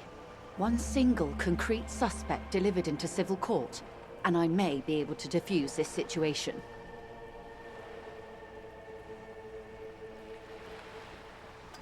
What can you tell me about Crenell? Not much. Their public resume is relatively good, as far as private military contractors go. I believe they were once called Downwell. Oh. So they used to stomp on people with their gun boots. Down a deep black well. To fight the Four Kings. They boast a long list of clients. Saint-Baptiste, Welchman-Lorenz, Eintracht. A warning sign, however. The operations concerned all take place in third or fourth world countries. guarding facilities, escort missions. What's a and fourth such. world country? Also, Endracht? That sounds like an EDM band. Meaning they're used to operating in war zones. Yes. All the good conflict corridors, Supramundi, Yesut, the Seminese Islands, countries that don't have a good record reporting atrocious military conduct on their soil. Anything else you got on them? Sadly, no. Before this happened, I had little interest in them. Now that I do, I don't have the resources. If you still have access to the ICP's database, whoop. you could run a better background check than I ever could. It may take some time, though. What is a juggalo? I don't know. We gotta find out who's in the ICP. Do you know a lot about the inner workings of the RCM and the ICP, ma'am? In my line of work, it pays to do your research. I was prepared to deal with the RCM. I did not think I'd be dealing with a group like Crenell. Could you contact the company, tell them to call it off? I have. And they will. However, these orders take time to reach what is basically a rogue unit out in the field here. Until they do, it's all on us. She's being truthful. She is pressing them as hard as she can. We have to make sure we don't cross the Spec Ops the line. You said the deceased assaulted a woman. Or he didn't. This is But- information passed on to me from some teenagers loitering around the canal. I cannot testify by it. Oh. Who are these teenagers, and where is the canal? The lock, you mean? What did these teenagers by the canal say? That the man was killed because he assaulted a local woman. I've asked around a bit. This seems to be the accepted story around Martinez. So, I mean, this does track with what we've heard other people say, but I don't know if they all got it from these teenagers, though. It's possible the whole story got started from, like, a poisoned well, essentially. The lieutenant consults his notebook, his eyebrows knitted in concentration. Kim, are you also coming to this conclusion? Tell me. We haven't heard any reports about an assault in connection with Yes, the we lynching. have, Kim. Where did it take place? Someone told And us when? that. Who told us that, though? I need to remember. Somebody, like, felt like they were letting slip this little tidbit. Was it Titus? I think when we were having a very heated moment discussing the nature of this whole thing, Titus was like we had our reasons and heavily implied it needed to be done because that. Yeah, I think it was Titus. Last Sunday night, at the Whirling in Rags, the hostel by the gates. Why doesn't Kim know that? Supposedly, the colonel was drunk. Maybe on narcotics, too. Oh, not narcotics. Can't have that. Kim, you've got the notebook. I don't even have the notebook, and I remembered. Either way, he's alleged to have sexually assaulted a woman. Sometime later, a group of dock workers got their hands on him. And who is this woman? That's a good question, officer. I don't have the slightest idea. As I said, it's a rumor. About a rumor. In any case, it's what the colonel's remaining Rumors colleagues and rumors of believe. rumors. I don't mean to be a rumor doomer, but we need to get to the bottom of some of these things. You meet her soon enough, you feel. Thank you, Inland Empire. This colonel, the one who was hanged, did you know him? He used to make the crispiest fried chicken. If you mean did I see him alive, yes. But I did not know him. You don't know how you know. He was It's famous not for his written on her bowls. face, nor in her voice. But she had sympathy for this man. His name was... Lely, his service name. A nom Lely. de guerre, most likely. He wouldn't divulge his full name. Only one of them did. A bad sign if there ever was one. Okay. Yeah, tell me about Lely. Anything else? Nationality? How old would you say he was? He was 40. Or 50. It's hard to say which. He had a combat injury on his lower jaw. It made it difficult to estimate his age, or gauge his facial expressions. Is that map? Did we see a jaw injury? I'm thinking back to when we did the field autopsy. I feel like they would have commented on that, like a pre-existing injury. Especially because we were looking around his mouth. Indeed. This matches the dental reconstruction. Ah, thanks, we saw in Kim. the body. Got my back. What else? Nationality? Accent? He was, Occidental, I think. Light brown hair, a mixed accent, Oranese, or Messinian, maybe. His injury gave him an accent all his own. In a way, it was humanizing. He had to learn to speak through it, through the injury. That's all I know, I guess. I only met him once. Remember when I talked to Joyce for like almost an hour? It's so wild. Where are the 2 remaining mercs now? They've gone to ground, as it were. I don't recommend seeking them out. For one, they're almost certainly armed to the teeth. Do you ever, like, eat, Joyce? Or do you just sit on that boat all day?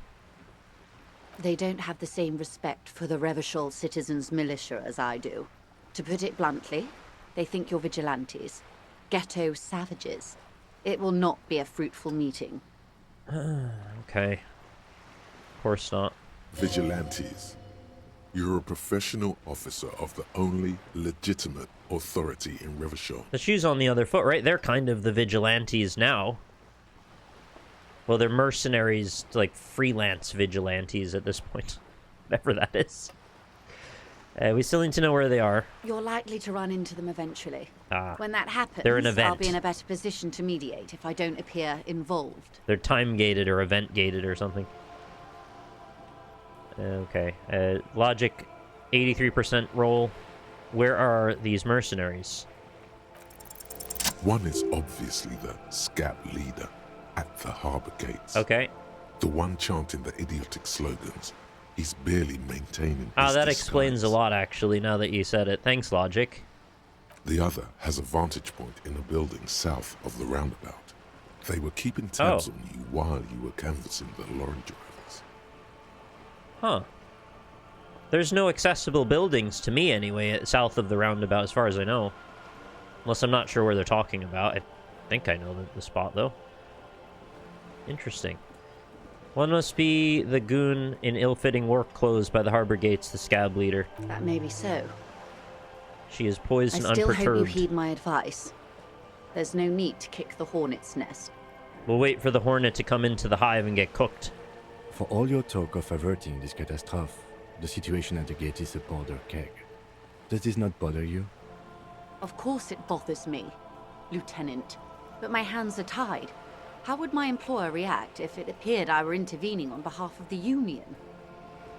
This might be a silly question, but what exactly are Measurehead's allegiances? Are they to the Union actually, or are they to the Union getting their way because of his particular hatreds? That he wants power so he can, like, enact whatever the hell he wants to. He just wants to, like, tell people off. I don't know. I can't really figure him out. Your concern may be appearances. Ours is keeping the peace. To the Union, I believe he does say he believes in Everett. He seems violent, but also I can't decide if he's actually violent or it's just because I provoked him. But he seemed to want to provoke me first. So I don't know. It's a bit confusing. One is probably in a building overlooking the roundabout. It would afford a good vantage point. In any case, it's practically inaccessible. I mean, I freaking chopped that guy's throat, and he just, like, got up. I mean, it took him a minute, but he seems really tough.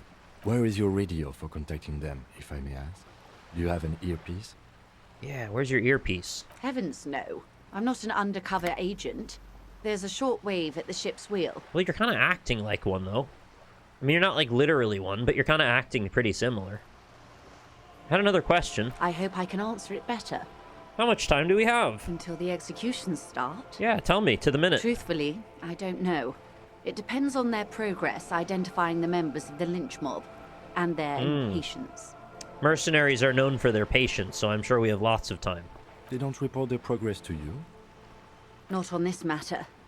I'm afraid they consider this a personal initiative. There's a brief silence. Seagulls squawk over the bay. 5 days. Not more. Maybe sooner.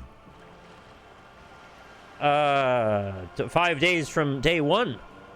Or 5 days from... It's got to be from day 1. Shit. That's tomorrow. It's a matter of days, not weeks.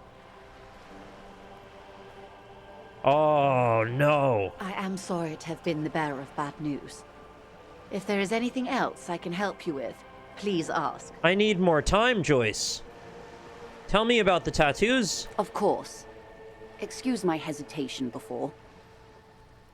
Oh my god, it just came into focus. I thought I had many days yet. I didn't even know it was under a time limit exactly, but now I do. For about half a minute, in silence.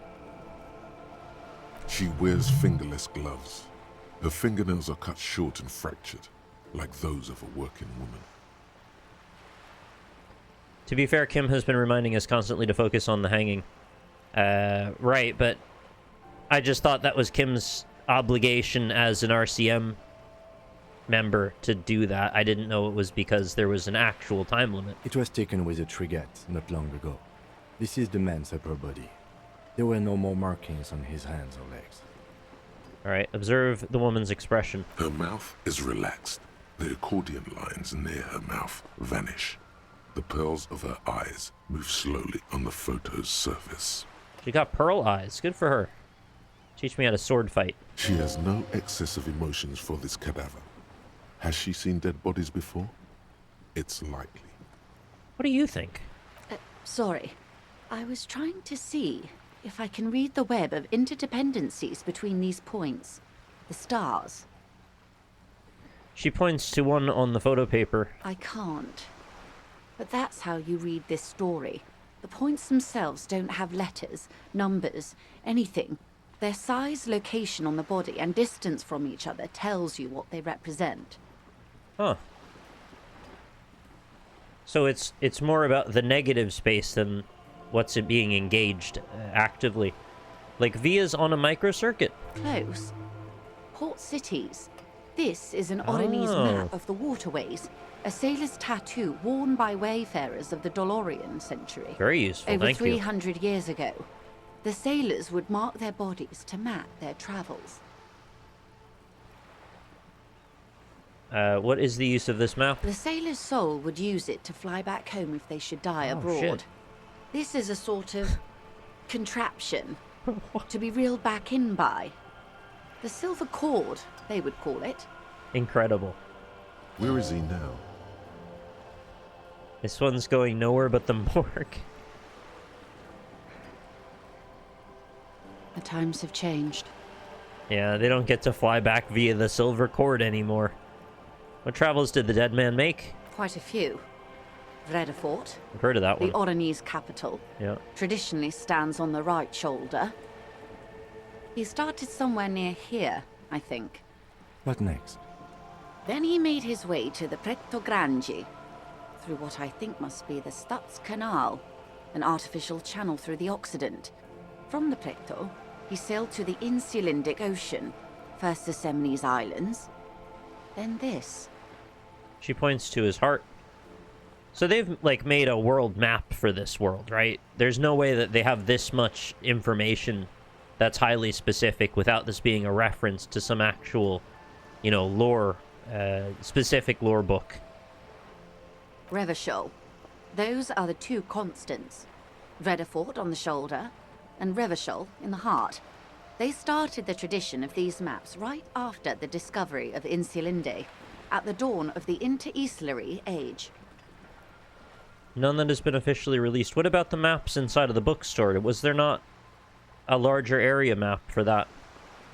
I know I could only look at some of them, but I thought maybe one of them was more specific, but I don't remember now. The old world passing by, and the new world already here. You said you can't read it. I can't. This man was no sailor, and these are no ports. I can understand geographic fragments, but not their meaning. I'm a little confused. I thought we started thinking the points were the important bit, then we went to the canals being the important bit in the negative space. And now she's saying he's not a sailor, and they're not ports. So what are they? We just don't know. Somewhere in an office lit by a single green desk lamp, Captain Ptolemaeus She was just sort of opining on what it usually bald is. and bespeckled, is writing in a ledger on his desk. Rows and rows of days and weeks, laconic remarks in a single column. Patrol, case, vacation, injured. Who's making a spreadsheet? In Martinez, looking into Krenel, he writes in one. Then the man puts down his pen and rubs his temples with both hands. Outside, there is a siren. Distant gunshots on the streets of the Jamrock Quarter. This man is no brother of mine, but this is his service history. Sure. That makes sense to me. We have no more use for a map of the waterways, just like we don't need sailors the way we used to. This is what the custom would morph into on the Occident. Mercenary tattoos. I mean, I'm sure you know your world better than me, but why don't you need sailors the way we used to? There's still water. For all the boys looking for an adventure. I guess because things have been centralized on the islands now, so they don't need to move everything as much.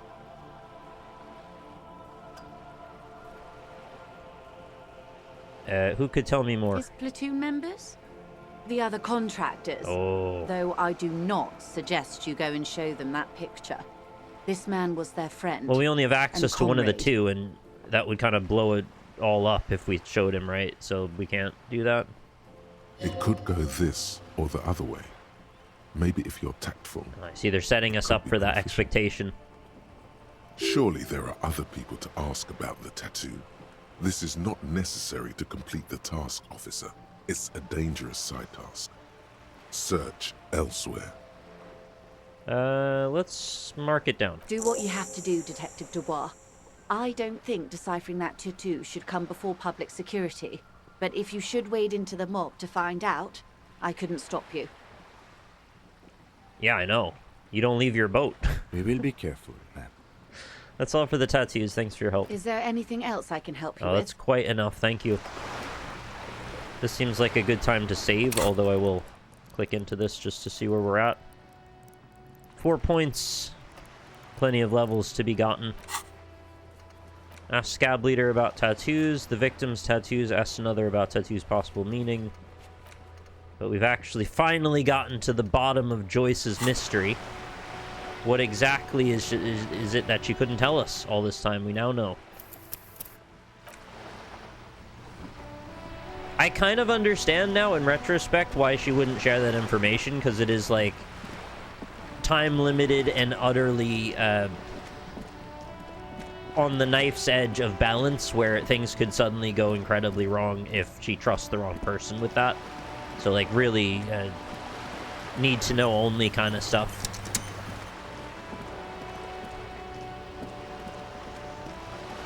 Well, that's lit a real fire under my ass now to not want to fuck around with all the other not essential things.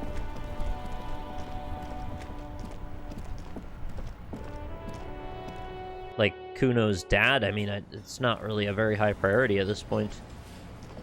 Alright, so we've got a thing to say to her. I've got nothing to say to you. Oh. Why are you wasting your time? Well, she doesn't have anything to say to me. Are you Lizzie, Elizabeth, Miss Beaufort? Or what are you gonna do to me? Let's say her name. I suggest not wasting time on trivial pleasantries and focusing on why you are actually here. Titus Hardy. She points to the tall man by the table. I didn't think after the point where these people arrived, I didn't think they would stay here all day, every day. But I guess they kind of need to be here to be a piece of the puzzle. Even though she has excellent control over herself, something moved behind her eyes. Gross. In the way she stands. That happened in the Elden Ring DLC. It was really nasty. You caught her off guard. Push her some more. Easy Leo told me about you. He likes to talk a lot. Hardy, not yet. I had another question.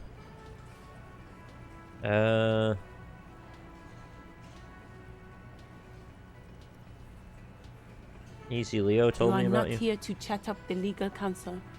You are here to question these men. You set the pace and the topic of these conversations here. Establish that. A man like Easy Leo could have said anything. Do not be restrained, sire. He said Mr. Everett sent you to law school, or he said you were in debt to Mr. Clare, or he said you're the union fixer, you fix things, or he said you're Everett's do et sucre death machine? Wow. He said you're the union fixer. I am a legal counsel.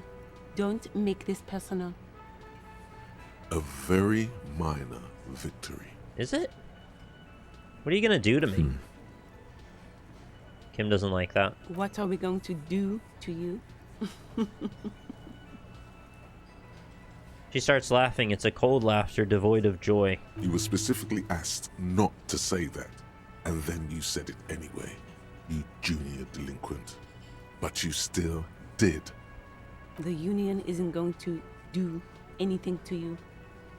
It is not a crime syndicate. It is a labor organization. Goddamn right it is. I'll get to you in a minute, Titus. If anything, it is the RCM who do things to people. I don't even have a gun. What am I gonna do? Show you my badge that I also had lost? Maybe we'll talk later.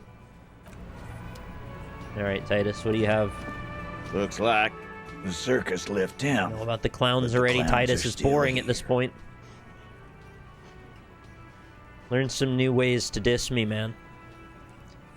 Guess what? I've connected you to the local drug trader. I talked to Joyce. The merc you hanged. His friends are coming for you. Ooh. Tough stuff. Put points into authority to open this white check. Authority 5. Do you want to throw an authority point on and see what he does? I think I've done one before. I'll say I connected him to the local drug trade first. Like hell you have. There is no local drug trade. This place is as clean as a rifle. Go back to Jamrock and ask the local junkies how clean your streets are in Precinct 41 Kilos. We'll do that. In the meantime, did you know that there's an abandoned lorry at the intersection that was used to move raw ingredients for drugs from Terminal B to Jamrock? I wish I could take that tact more where, you know how Kim just is like, yeah, I hear what you're saying. Instead of being bothered by it, I'll just, like, agree and move past it.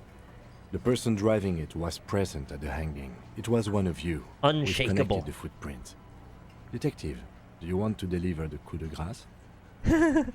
I have a coup de grace to deliver. No, the thunder is his. Leave it to the lieutenant. No, you do it. You've earned it. Thank you. You're right, Titus. There is no local drug trade because it's all controlled by you. You're the drug trade. That's a mighty interesting theory. I guess that's what you would need to do, theoretically. A big, strong, state-run monopoly would outcompete the runts on the street. Yeah, man. Theoretically, that's what you would do. To get rid of the gangs, the dealers, even some of the junkies. Are they trying to make the argument that, yes, they did it, but actually it's good? I guess that's kind of what they do with everything, isn't it? They did hang somebody, but actually it was a good idea. All right. You would need good, trustworthy people to take their place, of course. Hardy men to run such a monopoly. For the good of the community. Yeah, that's exactly right. It's the Yakuza. They do that exact thing, and in some cases, people actually say they do prefer having the Yakuza around. Because it sort of legitimizes and keeps clean the dirty things that people get extra corrupted by. Because the Yakuza has its own sort of ways of dealing with things internally. And they think that that is sort of the check to the balance that needs to be done to keep everything running. I think I remember you talking to the kid in the yard while he was high on speed. I'm not really buying their argument. Oh, that's such a good rebuttal, Madcan. 100 points to you. You've earned it. Just like Kim. This is disgusting. You're admitting to profiting off of poisoning your own people, or a good idea. People are always going to do drugs. At least this way you have some control over it.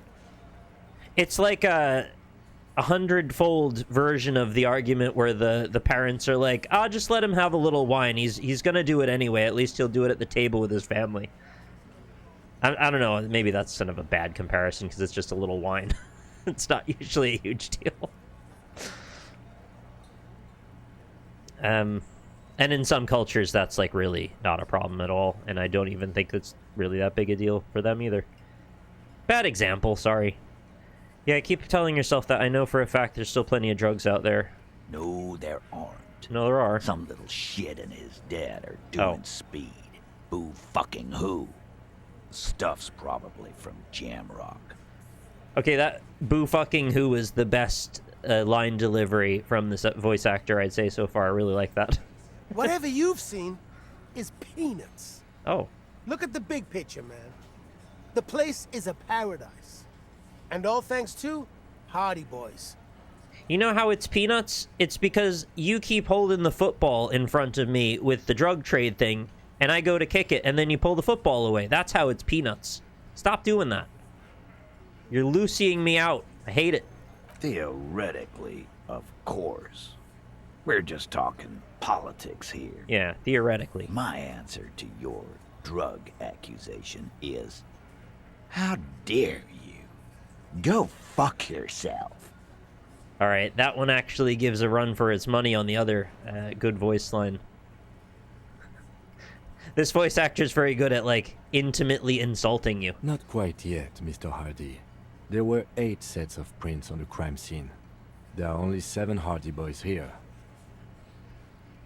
The 8th Hardy, the one who's missing, she runs the thing, right? My answer is, fuck off.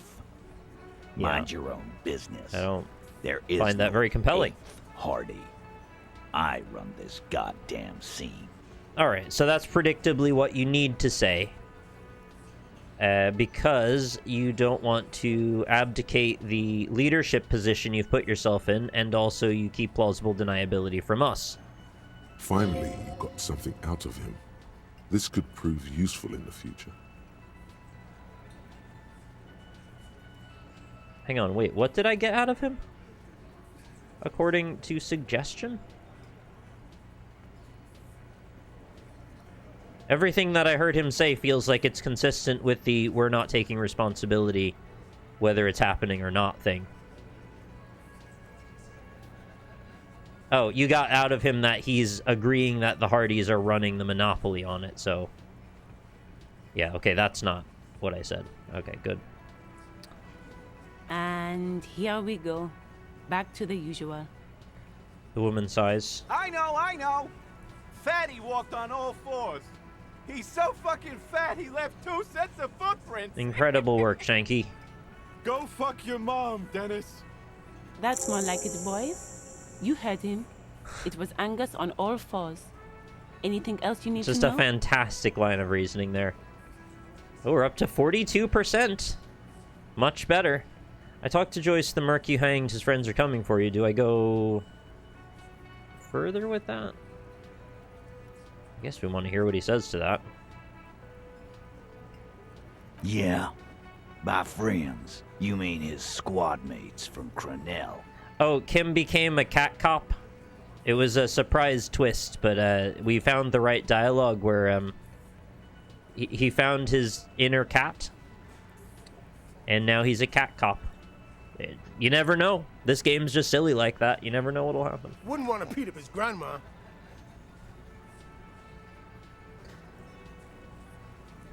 There's snickering in the room. Some of the men put their beers down. Yes, they're forming some kind of tribunal, and they're coming for you. Yeah. This is what happens if you take the law into your own hands. Other people start doing it too. Kim Katsuragi, exactly right. Let them come. The Hardy Boys are right fucking here. You heard the man. Right here. We're armed. We got the whole district behind Do you have us, ceramic armor and Glenn- automatic weapons there, Titus? Glenn is fucking crazy. Yeah. I will oil the machine. I feel like you're cosplaying, guys. The mercenaries are armed with automatic weapons. We got weapons of our own. We got Ister 50s, Zeelagers. Glenn's got a knock cannon at home. Cool. Will they pierce ceramic armor? I guess we're gonna see. Oh, you just want to get killed, I guess. Alright, cool. Jojo's SpaghettiOs, welcome. Thank you for coming by, and thank you for the raid, the Holy Goofs. That was an unsure phrasing. If you're just arriving, we are on the evening of day 4 on my first time playing Disco Elysium. We have just received the bloodbath information from Joyce, and we're confronting Titus with what that might mean with regard to a potential civil war in Revachol. It seems like it's not going great because they seem to be welcoming it, and I don't really know how to redirect that energy. But yeah, thank you very much for raiding in. I do appreciate it very much. I hope you had a nice stream, Holy Goofs.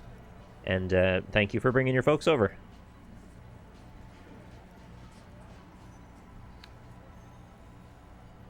See what? That they don't? Yeah, like you've been up against ceramic armor. Doesn't matter if I've been? I mean, if I told you it was a tank coming, you wouldn't have an answer. You haven't even seen the whole suit, right? I've seen the whole fucking thing, and it didn't make him immortal. Right. I mean, there are only 2 of them, and I don't know. I'm still not entirely convinced that the armor is as strong as everybody's making it out to seem, but I don't know. I might not have any idea.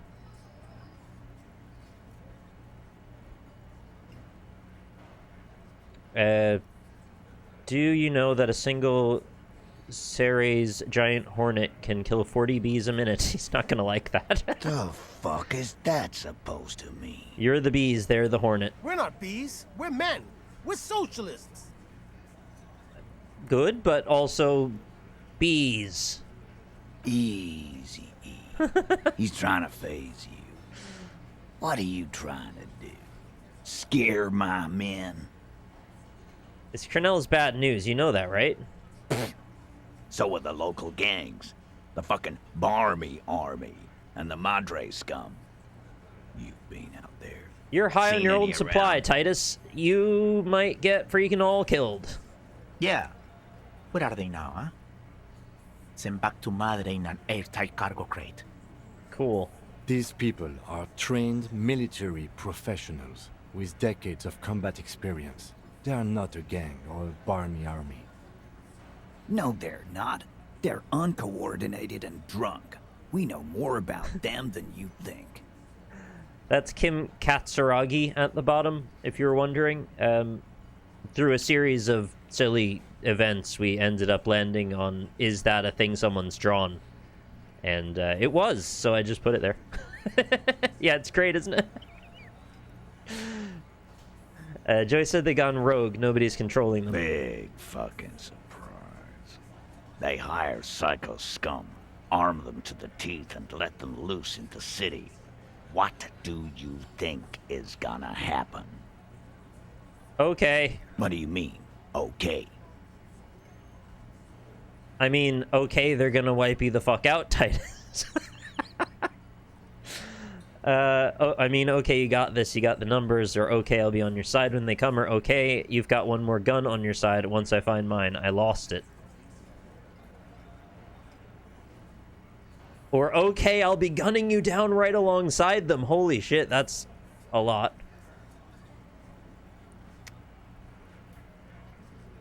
The RCM's position on this matter, I don't think should be to take sides in armed combat in either direction, right?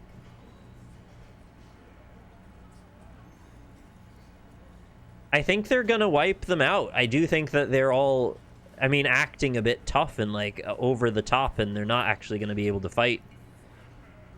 Despite whatever numbers they seem to have or whatever guns they claim to have. I think they're probably, it's mostly that they're all rallied under Titus, and Titus is like the big tough guy. And once he's probably shot in the head in 5 seconds, the whole rest of them are just going to piss themselves and get killed. That seems like what's going to go down to me. But I could be wrong. I've been wrong before. Should the RCM not protect citizens of Revachol against actual foreign mercenaries? Yeah, I don't know. What is my role in this?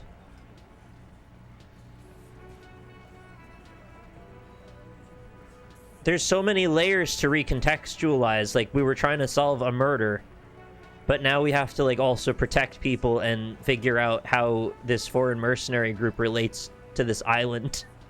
Like, the political machinations of all of that. It's so big and grand.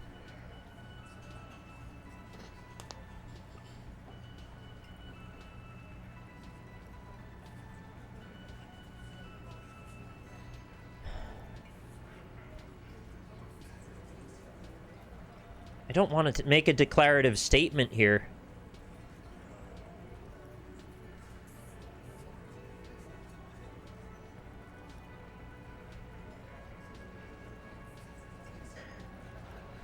Okay, so yeah, if I follow order of operations about where I fall into this investigation, probably what needs to happen is I have to protect anyone that's meaning to do violence to anyone else. Whether or not they still have a pending investigation on them all is sort of another matter. If an army is going to come and kill them all, I have to protect them insofar as we can finish that investigation after the fact.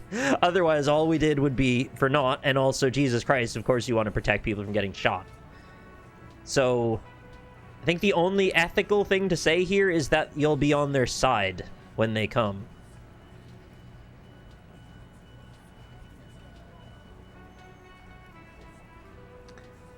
So I'm going to say that.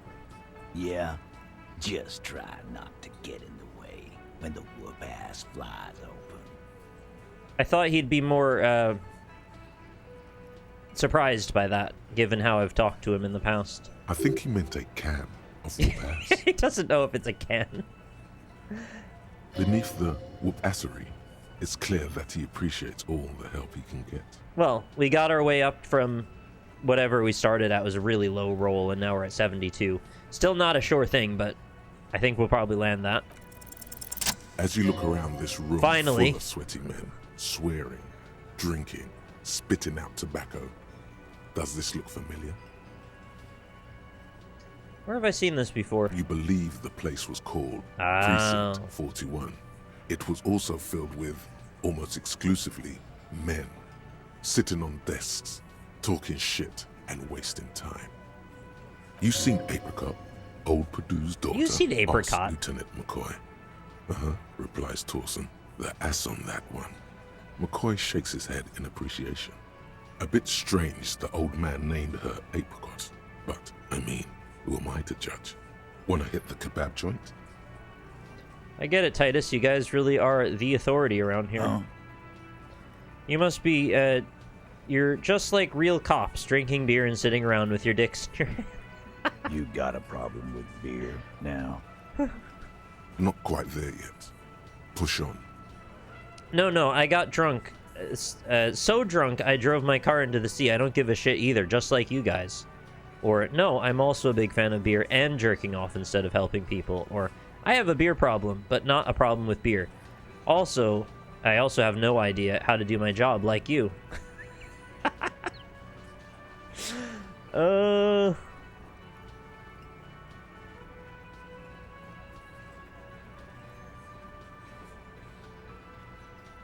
think number 2 is the most truthful.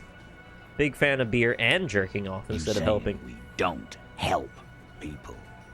I've been doing this job for 10 years. Martinez was a dump before we put this outfit together. They don't know, man. They weren't here. We had 3 shootings a week, kids dead, fucking graffito everywhere. You cops haven't shown up since the 30s. Congratulations on the graffito removal. All I see is you sitting around talking about Monica's titties while there's a rape victim. So what? What do you want from me? We took care of that fuck. He picks the beer back up. Don't let him drink that. One more push. Quick. Just don't antagonize him. You have this already.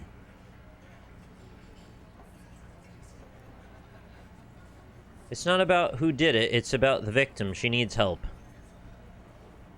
Yeah, let's say that. Titus? He looks at her. She stops mid-sentence. That's it. You got him.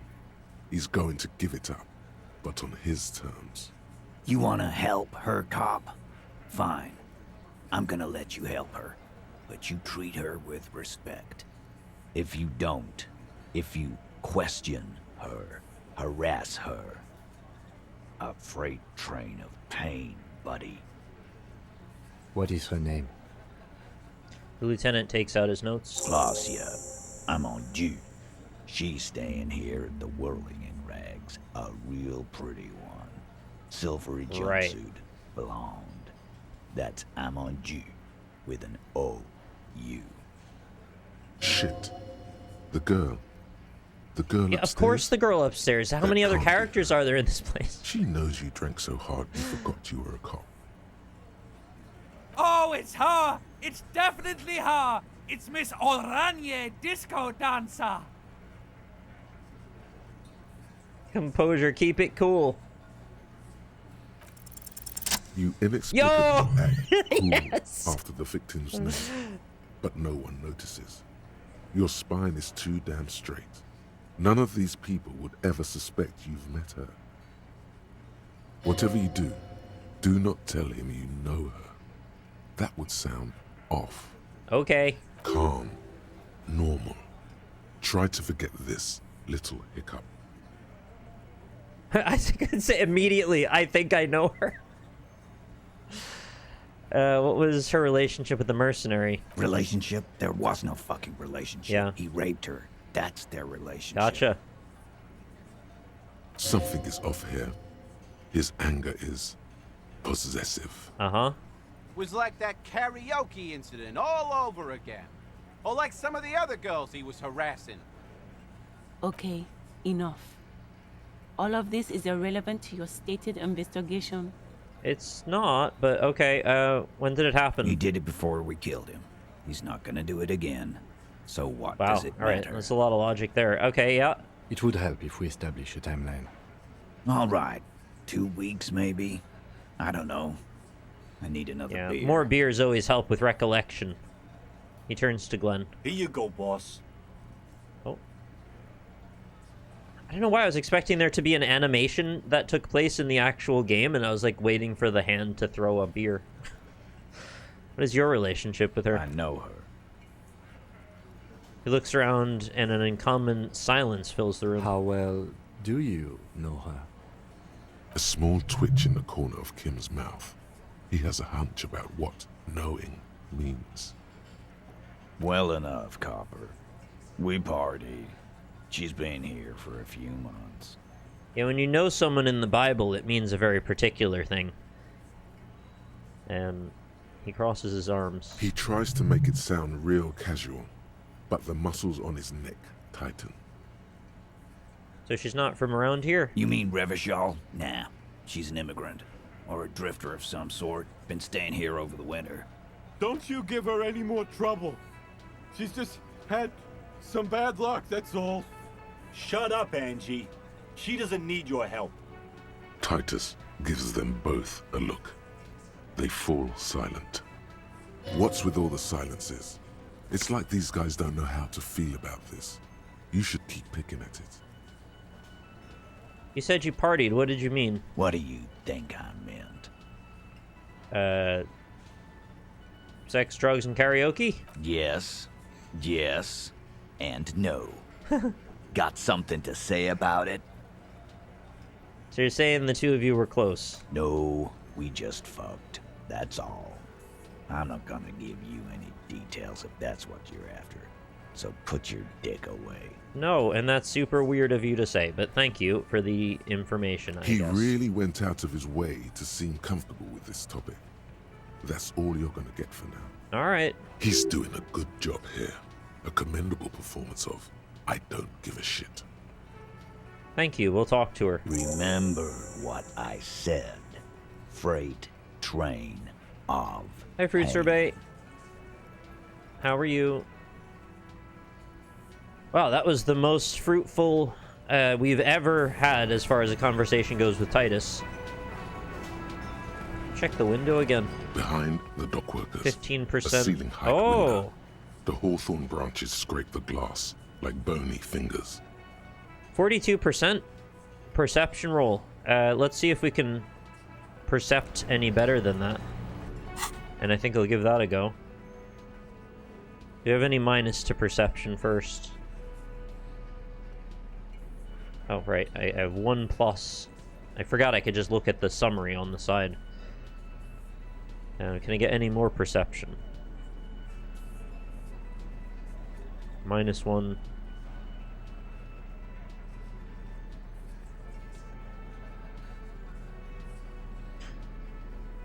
I don't know if I said this before, but I'm almost surprised that there's not a filter option where you can pick by trait, and then it will only show you the clothes that are relevant to a particular stat category.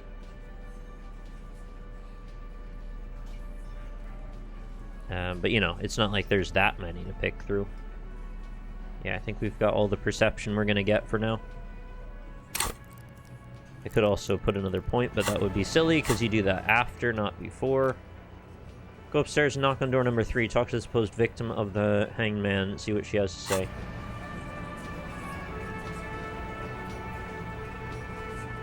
Behind the dockworkers, a ceiling height window. The hawthorn branches scrape the glass. Yeah, that's Kim like bony Katsuragi. fingers. And let's roll it. Nothing as before. Just black branches. What's this weirdo cop doing now, huh? Window shopping? I think he's trying to find dirt on us in our box. It's what they Dirt do. in our Chance. box. Did you know policemen are sometimes called pigs? Did you know that? Wow, no. I hadn't heard Yeah, that. that's a really, like, obscure one. Yeah, because they like to sniff around in dirt. Oh. Is that why? Finally, the truth is revealed. So it was a perception check.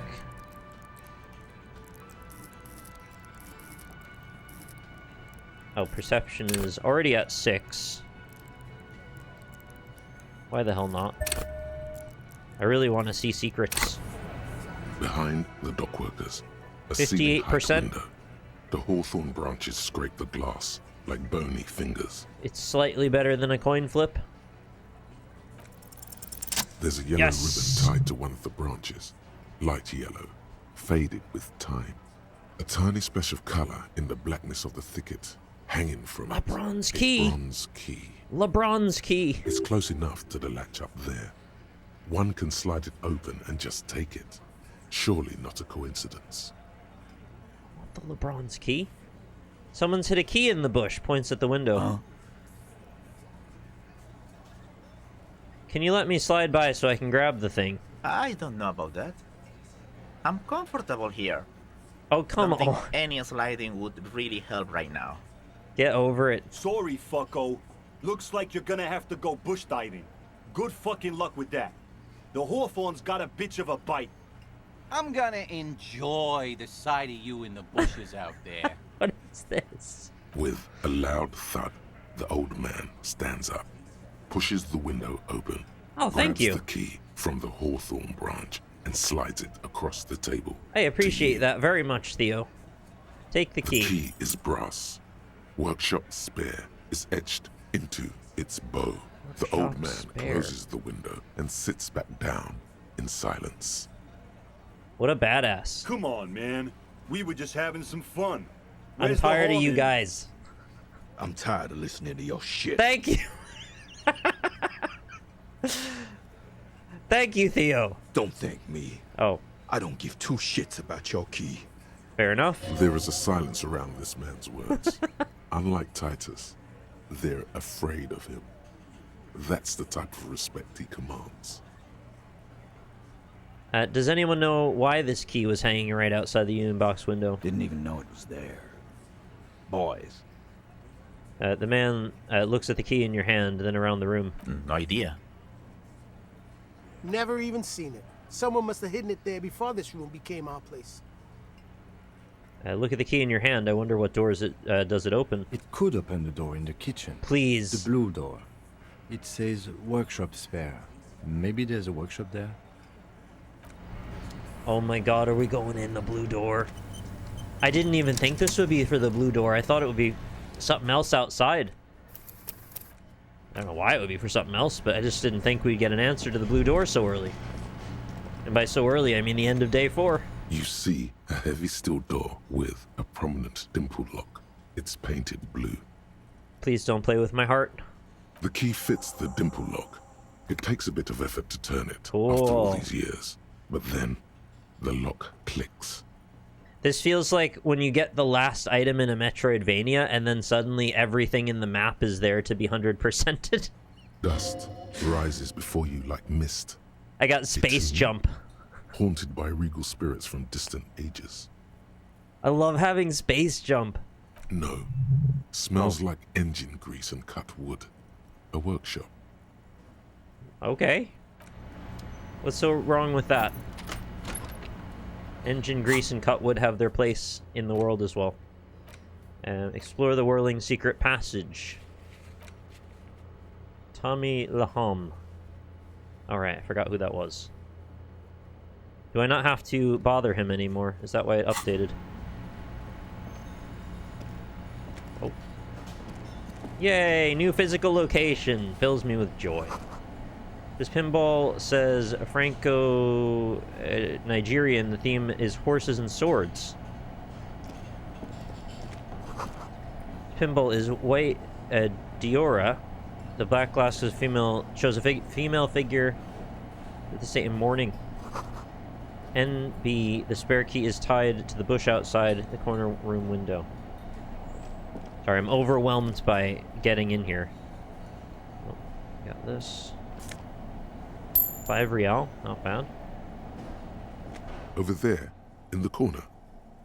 The pinball machine. Not just any pinball machine.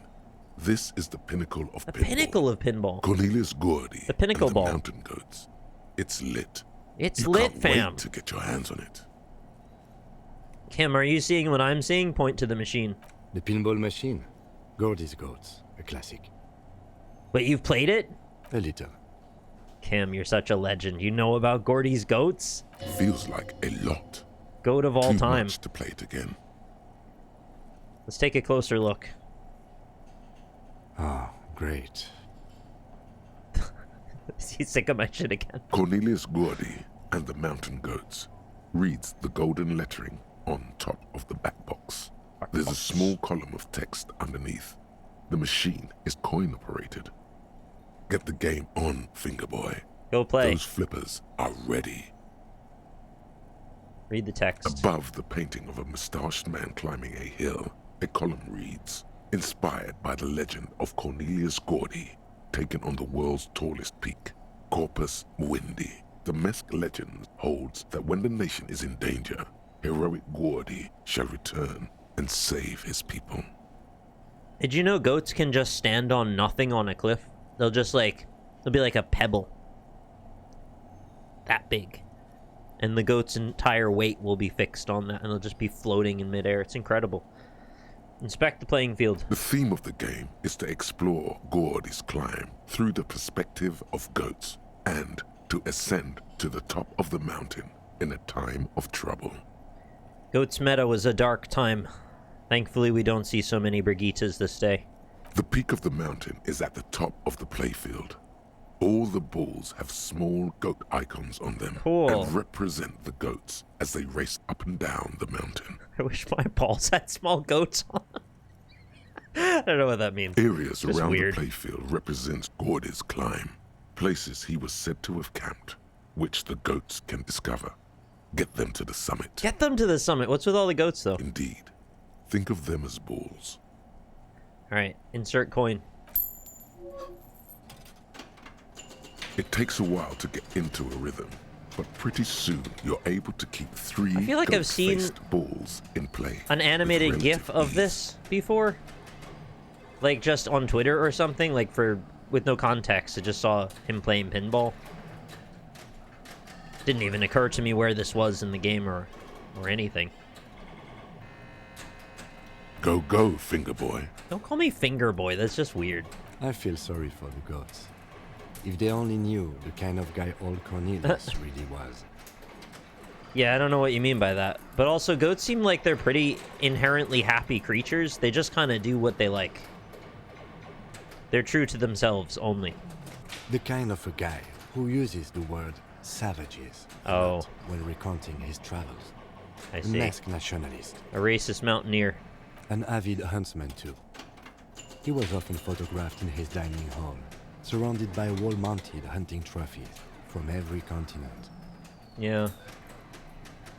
I went to Theodore Roosevelt's house one time, and he had an elephant foot for a trash can, and I was like, something about this seems wrong. I still kind of feel that way. I was like 10 then. That is not cool. He also hit his wife and kids. Other Also not people's cool. kids too. Sometimes pets. Hateful little man. You're gonna make me not want to play his pinball game now. But you seem to be having fun. He nods at the machine. I'm pretty good at this. Your game is definitely improving. The jolly goats are flying all over the board. And although a few plummet to their deaths, you're never left with less than 3. Well, I mean, you gotta break a few goats to make a goatlet. Suddenly, a special passage leading to the summit slides open at the top of the board. Huge. This is where the balls need to go. Concentrate and aim for the narrow passage. Maneuvering a goat ball into a position for a perfect hit. Cradle the isn't balls. easy. More fall to their deaths. No! But finally, the opportunity presents itself. One of them gets through. Less than 3 goats. Tiny hammer shatters something inside the machine. What? Something glass. Wait a minute. That's not normal. There's not usually shattering glass involved in pinball. Unless you're like playing Double Dragon and you like throw somebody through a pinball machine. The words "pale rupture" light up on the speaker Jesus panel, Christ. and the machine starts filling with a thick, milky fog. Something's happening. Pale Rupture sounds like an Elden Ring issue. Like you would get attacked by the Albinoric that gives you Pale Rupture effect. Congratulations. This is where the game ends. It's a cheap way of getting more money out of the players. A stupid nihilistic finale. So you're telling me over and over again they have to keep installing some kind of chemical ampule that keeps getting broken. So they can release fog and then you screw up and lose all your balls.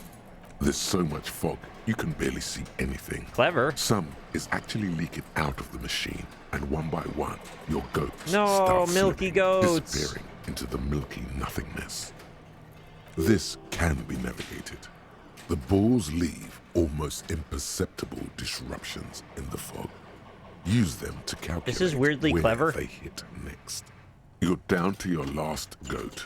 No! Going mostly by sound. I'm bad at ball Eyes games. are useless at this point. But that goat is something special. 5 times you snatch him back from the jaws of death. Goat. It can be done, Kim. I am. I've seen it before. Played it too. You will eventually make a mistake and then it's all over. Why do they even make these if winning's impossible, give up winning's too stressful? Why do they even make these if... Wait, what? It says the same thing twice? Is that a bug, or why would it say the same thing twice?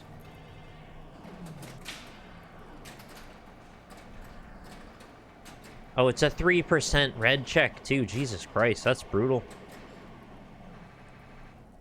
Just a bug.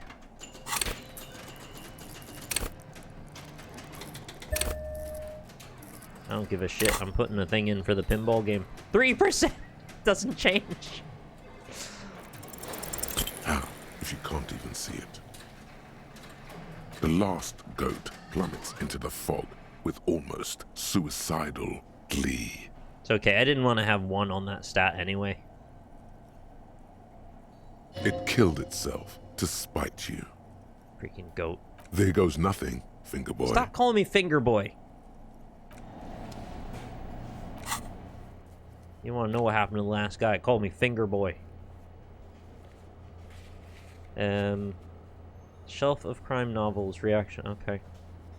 So we'll have to What was going on with the pinball The machine? machine is dead and silent. It needs serious maintenance God. before anyone can play again. That was my only attempt to be able to ever find out about the secret goat. All these mesmerizing machines, just waiting to be plugged back in and played. Run your finger across the dust of white Diora machine. Feels like it might jump back to life any moment. The lights illuminating the white-robed woman. What's white Diora? Some kind of inane pinball theme. Probably related to Messina during the DeLorean age. The history themes are the worst. The Innocent. The lieutenant grimaces, looking at the machines. Sounds like you don't enjoy pinball, Kim. No, I love it. I love pinball. Who doesn't love pinball? Let's move on. He doesn't. What about the other one? The Franco-Nigerian ball. Want to play that? No. You want to fire one of these bad boys up? You can't fire them up. They are broken. Only that one machine in the main hall works.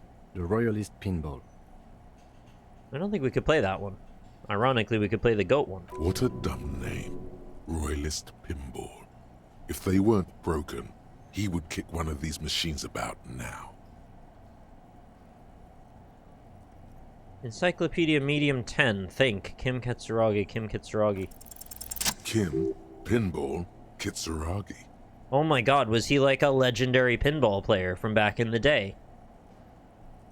Kim Pinball Kitsuragi, aka Kimball? Exactly. That's what he's known as. His reputation precedes him. Hey, Kimball. What? You're Kim Pinball Kitsuragi. So now he remembers. Oh my god, I never knew I was with a famous pinball player this whole time.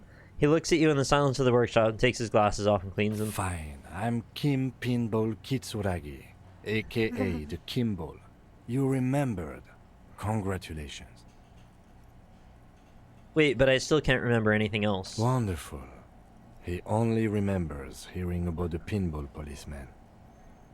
You don't seem to really like pinball. No human being should.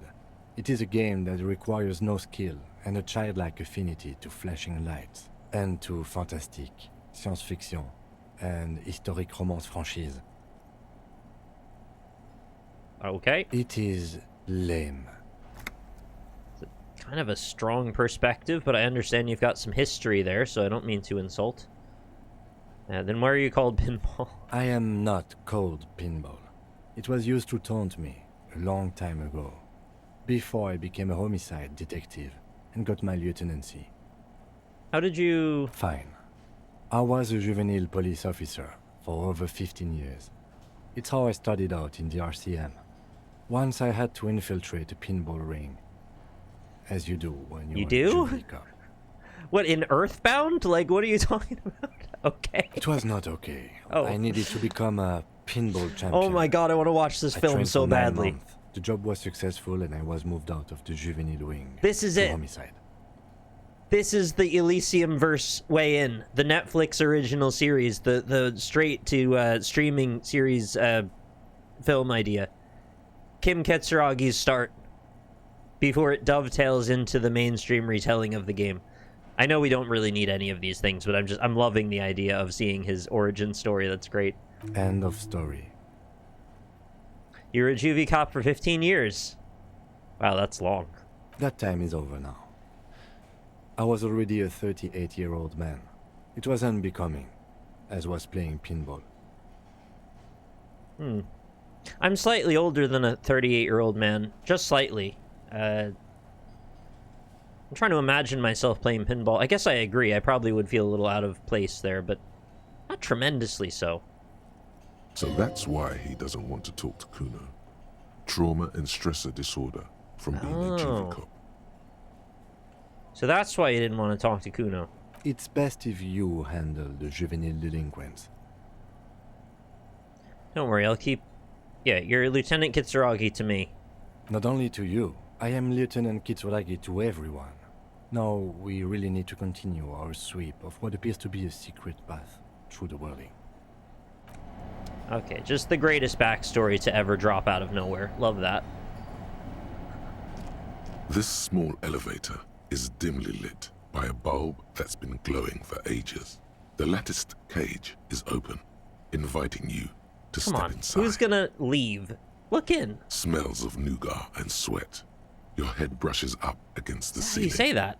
There is a control panel to your right, and just enough room for 2 people to As an American, I have said nougat for my entire life. And I've never heard anyone ever once even say nougat until now. Is this just a where you're from thing, or is this like, I've just been saying it wrong? Terrifying. The maintenance card under the control panel reads, Last maintenance, 10th July, 88. Okay. It says the last maintenance was in 88. That it does. I say, let's brave it. This elevator was last maintained in the future. No, it was maintained in 88 of the previous century. That's disappointing. If some form of time travel becomes possible in the future, I doubt its inventors will use it to repair elevators in Martinez. I mean, I do like how specific that is, but no, you're right. It's probably not that. I wonder what this elevator is used for. Seems like a small freight elevator for transporting machinery. For that, it's pretty quaint. It's a pinball table distribution mechanism. They're able to load them up and send them all around town. Look at the elevator controls. There are large rectangular buttons. Monter, descente, and Monter. an international call for emergency assistance. That third one appears to be broken. A small steel plaque reads Halter 800. Halter is a Koningsteiner lift company who went out of business a long, long time ago. Okay, so nobody's even capable of servicing this now, is what they're getting at. Let's close the doors and go up. Oh, I thought there'd be like a roll to not die on the elevator. Okay, holding tab reveals... Oh, sorry, I was pressing caps lock because I'm an idiot. I was gonna say it reveals nothing, but it does. Small windows taped shut with black plastic. You can't see outside. Is this a roof I walked over top of when we were on the roofs, the rooftops before? Maybe it is.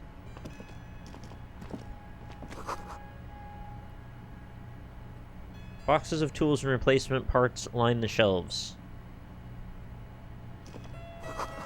Schematics for a pinball machine, futurism themed. Oh. Empathy and hand-eye coordination pinball maker's coat. Kim?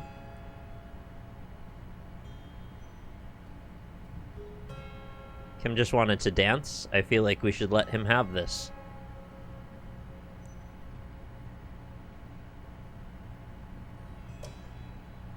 I'm literally not touching anything. It's just the pathfinding, I think, wants him to take another step. But there's, like, conflicting collision. It's pretty good. Oh my gosh. Am I a big pinball guy? I've played pinball digitally since I was a child, and I've enjoyed the concept very much. My mom had a pinball table. So my mom and her brother both had a pinball table that were at my grandparents' house. So I would occasionally play those when we went and visited them when I was a kid. So I guess I've got a little background history with pinball. I'm not particularly good at it or anything, but I do enjoy it. This is a dusty old coat. Used to belong to someone named M. Kniflocks. The name is stitched into the silk lining. Smells of moths and ancient engine grease, but fits you perfectly. A strange, lonely emotion fills you when you tighten the belt around your waist. Yeah, seems okay. So instead of a spirit decors and shiver, we're taking empathy and hand-eye coordination. That works. Don't know if I need this tool anymore for now. Again, a very different look. Looks like a cradle. Pinball machine's been taken apart and gutted. So this is where they brought 40 pinball machines to fix them up. A long time ago. Everything is covered with dust now. The lieutenant looks around the dusty, crowded room, inspecting the tools on the shelf. It looks like they gave up on fixing the pinball machines at some point. At some point, 20 years ago, 15 maybe, before pinball went out of vogue. This used to be a pinball workshop? Looks like it. I'm guessing Martinez North 22 used to be a pinball arcade before it became a hostel. There are machines left over. He taps his foot. A creak. Some dust falls off a shelf. Downstairs in the hall, next to the main door. One of them even works. I've seen one of the hearties bang away at it. Yeah, where do you see the goats? But then it went bankrupt. Oh. Your skin crawls from making the connection. Could this mean the whirling in rags really is part of the Doom commercial area? If that's true, then our cafeteria manager is not going Wait, to we're not make buying it. into that, We are should we? tell him what we found up here, omitting that suspicion. He does not appear to be the kind of man who likes his establishment to be part of a neighborhood ghost story about bankruptcy. It's not a ghost story. It's a curse, and Gart ought to be made knowledgeable so it he was could Garta. perform counterspells. Not like a German name, Garta. I thought it was anyway. Hey, Meep. See you in the VOD realm. Thanks for coming by. What do we have here? The Doomed Hostel. The question yet to be totally answered is Whirling in Rags part of the Doom commercial area. Talk to Gart about this. Talk to Garfield about this. He hates Mondays.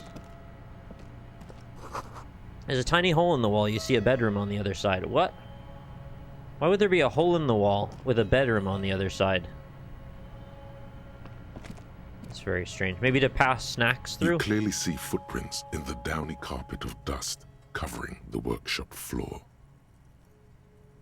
You clearly see footprints in the downy carpet of dust covered. Yeah, okay. Jackpot. These, unlike everything else here, are new.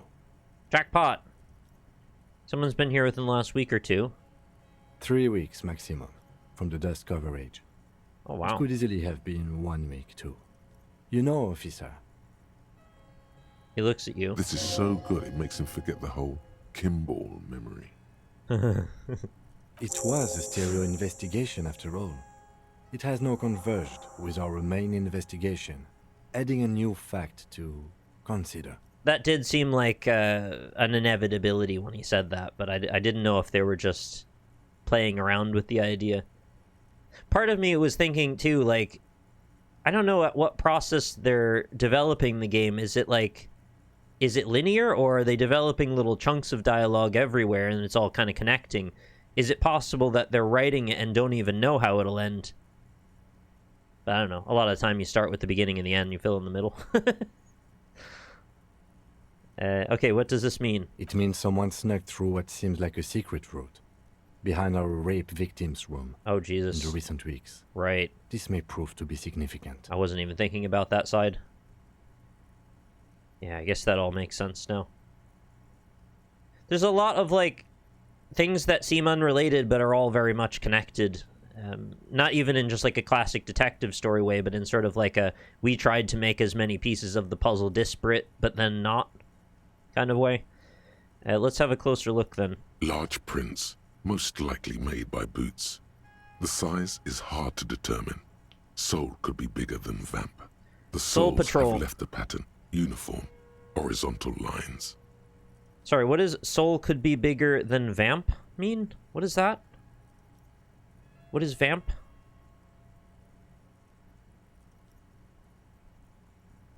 Is that a character? I don't remember anyone named Vamp. There's no capital letter, so... One person has been here. They've gone back and forth. The tips point both ways.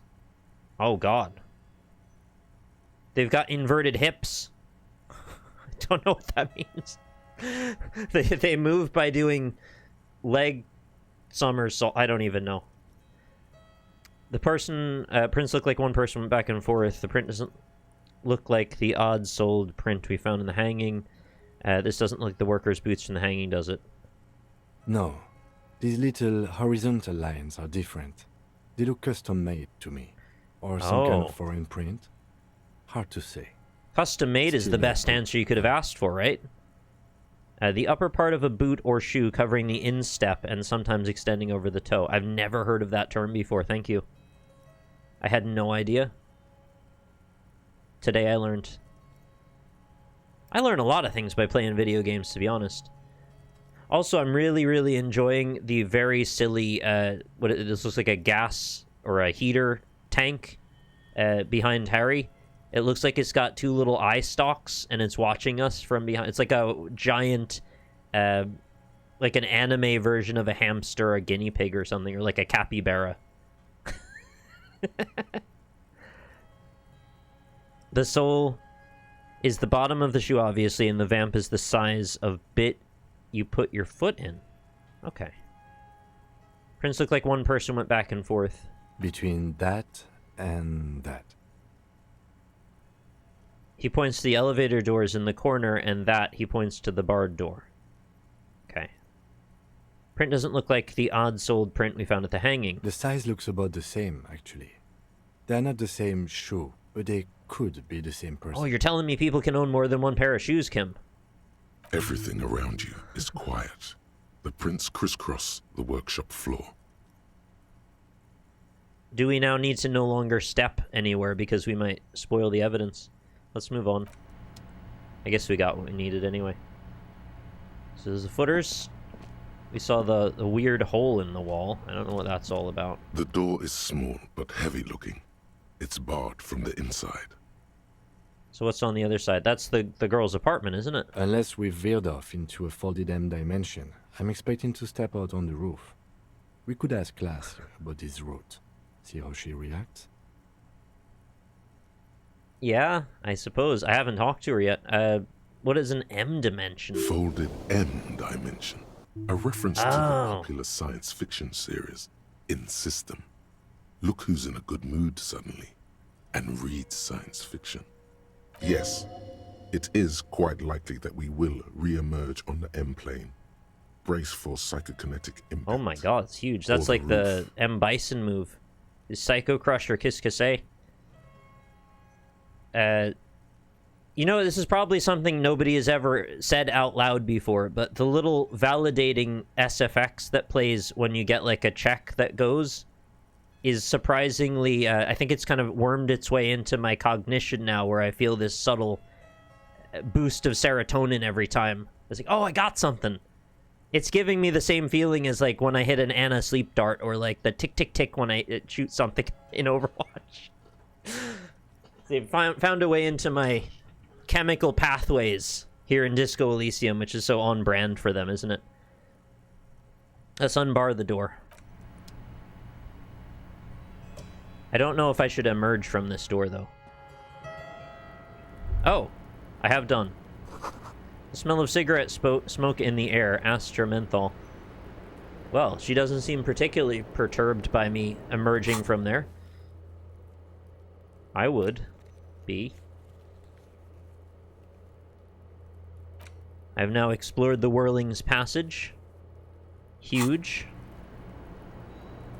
I see there's some sort of dust devil in the corner. I don't know what that's about. I'm gonna save.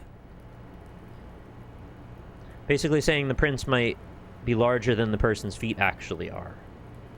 They're wearing false shoes. I want to know about this dust devil. A handful of dried white wildflowers. Weird. Just as you look at the flowers, a gust of wind raises them from the roof, picking them up in the air. Okay. Move your hand fast. You catch a single white flower between your fingers. The rest fly off into the wind. It's a Maybell. Is this like an anime scene happening up here? What's going on? The young woman looks at the Maybell in your hand. Just a glance. Then takes a drag of her cigarette. She has kind of cool hair, I think.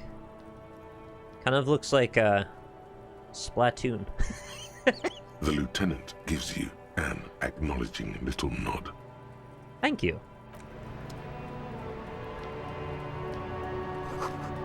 Cold coffee in an ashtray that looks like a hedgehog. Lovely. Coffee makes you go fast, and so are hedgehogs. Welcome to the roof. The young woman has a cigarette in one hand and a cup of coffee in the other. Her hair Classic is combo. still slick from the shower. Below her silvery jumpsuit, an athletic young body, built long and lean. Alright, electrochemistry, calm down. I'm sorry for the mess down there. The cleaning lady hasn't come by in days. I'm beginning to wonder if she ever will.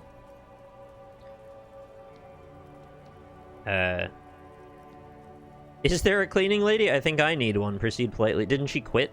Oh yes. Legends of room number 1 have made their way around the building. They say a portal to hell has opened in there. It has. Disco Infernum. I love that. Hell, you know not of which you speak. There are vortices of dark energy present, but not to hell, to another place. A third place. Is it a folded M dimension? Much different from our world. I'm gonna say Disco Infernum, I like that. They also say that's why the cleaning lady quit. Because of the Infernum. I figured, yeah. I did at least replace the broken bird. I'm Kim Kitsuragi. I'm a detective from Precinct 57. I see you've already met my colleague. This does not come as good news to him. Have I ever? Have you grown accustomed to your role as a police officer? I have very little idea of what I'm doing. You're doing just fine. After all, your path has led you back to me. Miss, we are investigating the murder of the man down there. The people who put him there have asked us to talk to you. This is a new theme, right? I don't think I've heard this particular one with the distorted horns off in the distance like that. It's a lot of similar pads, but I think there's like a different melodic progression happening.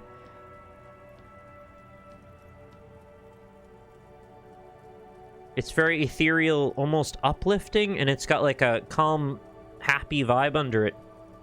I think it's the same? Oh, it's not new. Okay, sorry, I just must have keyed into a particular passage in it that I wasn't paying attention before. Huh. I see. Be careful.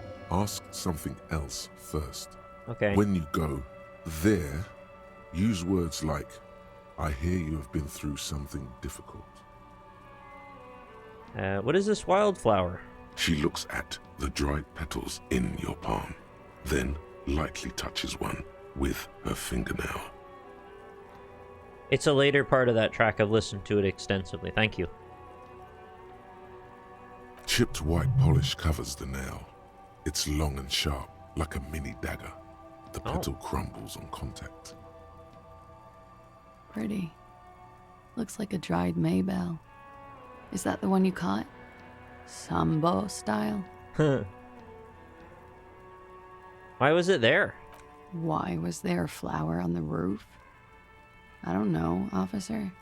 Because of the wind? I don't know. Sometimes people like my weird questions. You don't seem to like it very much. Sorry. Or an admirer?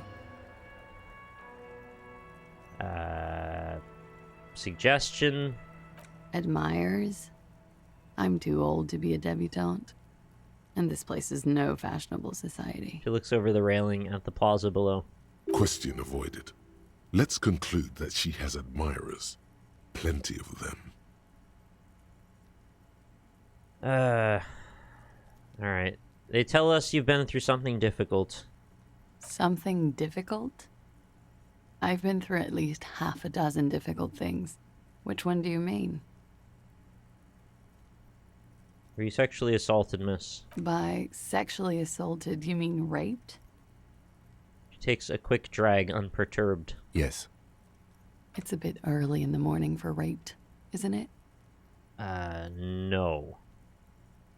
It is, 8 o'clock in the evening. She sounds positively buoyant, vivacious, totally unbothered. Ah, okay. That's actually intended. Actually, it's evening. Is it? Squinting, she takes a look around. The sun sets in the sea. Long shadows pass over the plaza below. It is evening. Time flies, man. So were you? Yeah. I'm gonna go with not raped. I don't want to say that shit about him. By him, she must mean the victim. Tell them it's not my style. They'll have to, you know, if they want to jazz up the charges, They'll have to get someone more, rapeable. By him, she must mean the victim?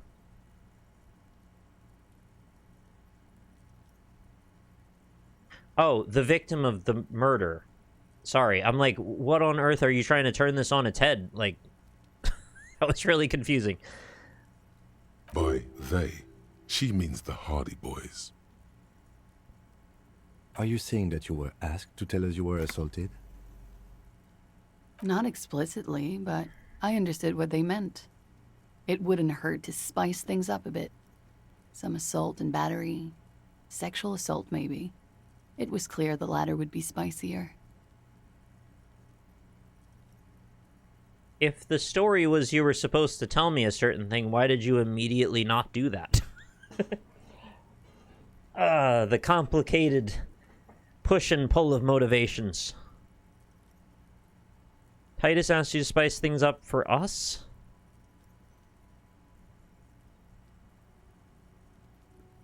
Excuse me. What did they hang him for, if not rape? He had something to do with the strike. One has been roiling since I got here. Rotten timing. But you probably know all about it. And his role in this strike was what? I think he was in a security detail. He was ex-military, worked for Wild Pines, and against the Union. We didn't discuss work much, if you know what I mean. But I understood it was dangerous. We are getting more consistent stories now that we seem to be getting closer to the core of everything. And they lynched him for it? She nods. It's almost wild how disparate the stories were at the start compared to how much more clear things are getting now. But I know that's like the point to get us to keep investigating. How do the Hardy Boys know you? They're frequent guests. Downstairs, they have a booth for Union members. They're probably down there now. She looks at the floor. It's tarred. And how did you meet? Over drinks. It's been a long, boring winter. Alright, what can you tell me about him? Name, age, eyes? I'm sorry, I can't do it. Oh. Not right now.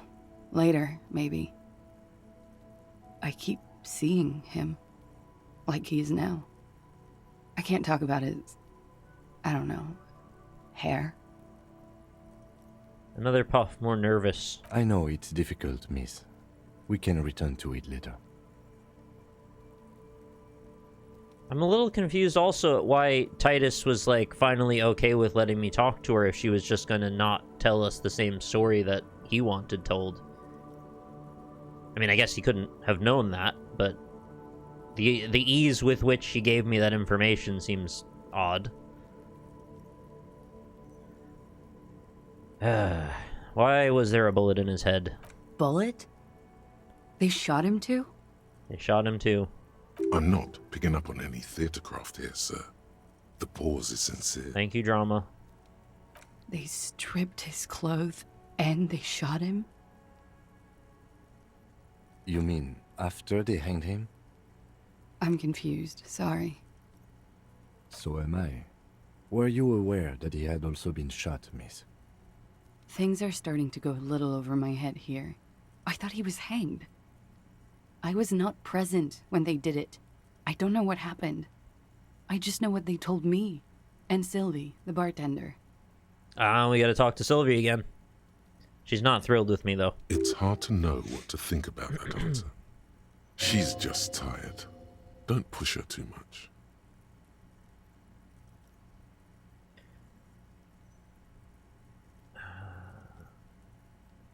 Okay.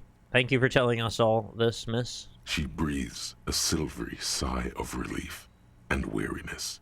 The air on the roof feels humid. I like to listen to empathy more than authority, if possible. Should we head by downstairs, officer? We may have things to discuss there. Oh, you know we do. As he says so, you feel the young woman looking at you and get a feeling you can't quite put your finger on. A suspicion? Alright, I had something else before we go, a little thing. She nods. Silvery cigarette fumes disappear into her mouth. What is your name for the record? Clausier Amandou.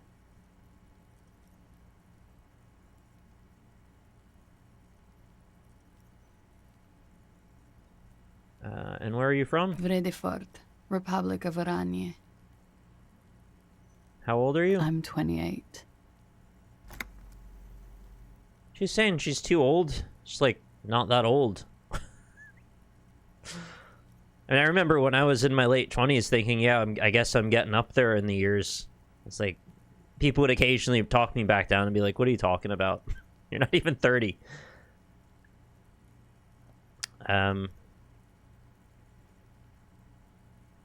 What do you do, miss? What is your specialization? Something stupid. What's that? Oranese lit. Literature or... Oranese literature. Of course. It's what I studied at the university. I don't know what else it could have. What is Oranese literature about? Fear of failure, fear of death, how it sucks to be Oranese. All national literatures are... Only the name of the nation changes. If that's true, then Revacholian Lit would fit you like a glove. What do you do with it? Nothing. I do nothing with it. How do you make money then? Money is very important. Show her some money. Cool. It's not very cool, but what can you do? What is Oranje? A bad memory, officer. Understood. It's the past. People can't go back to the past. Show her some money, though, is like, ugh. Thankfully, it's implied. I feel like it's asking a lot to ask for the passport, but I kind of need to. I'm afraid you can't, officer. Why is that? Because it's buried in a sealed plastic bag at an undisclosed location on the coast, along with cash and airline tickets. Okay. Thank you for your candor. Why? They say so in your tourist brochure. Keep travel documents away from your person when west of the river. Huh.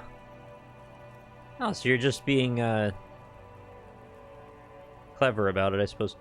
I'm pretty sure I have the legal right to demand your passport. How do I know you told us your real name?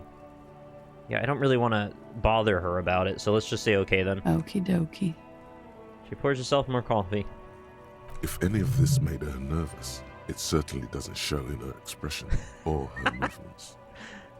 Thank you so much, Buju, for the Twitch Prime for 97 months. I'm watching this from a jacuzzi. Just wanted to brag a little. You certainly earned the right. I hope your jacuzzi is incredibly comforting and warm. The record. So official. And thank you for being here for 97 months. All right, I'm going to leave her alone now because we probably bothered her enough for tonight. I'll be here until 11 p.m. drinking coffee, most likely. You shouldn't drink coffee at 11 p.m. Okay. Kim wants to talk to me. Can we do that here? Looks like we have more to discuss with those so-called Hardy boys. Yeah. Half their reasoning just went out the window. You think this will make them cooperate? Nothing will make them respect the RCM, but it will disrupt the game they prepared for us. We just stripped off one layer of whatever it is. Her decision to not corroborate their story was definitely not part of the plan. Oh, okay. So, like, we're also in on the fact that that's weird, that she just told us all that for kind of no reason? Or she's just, like, very cooperative? Why did she tell us all that? What else could she have done? Lie? She saw there was no way to lie and get away with it.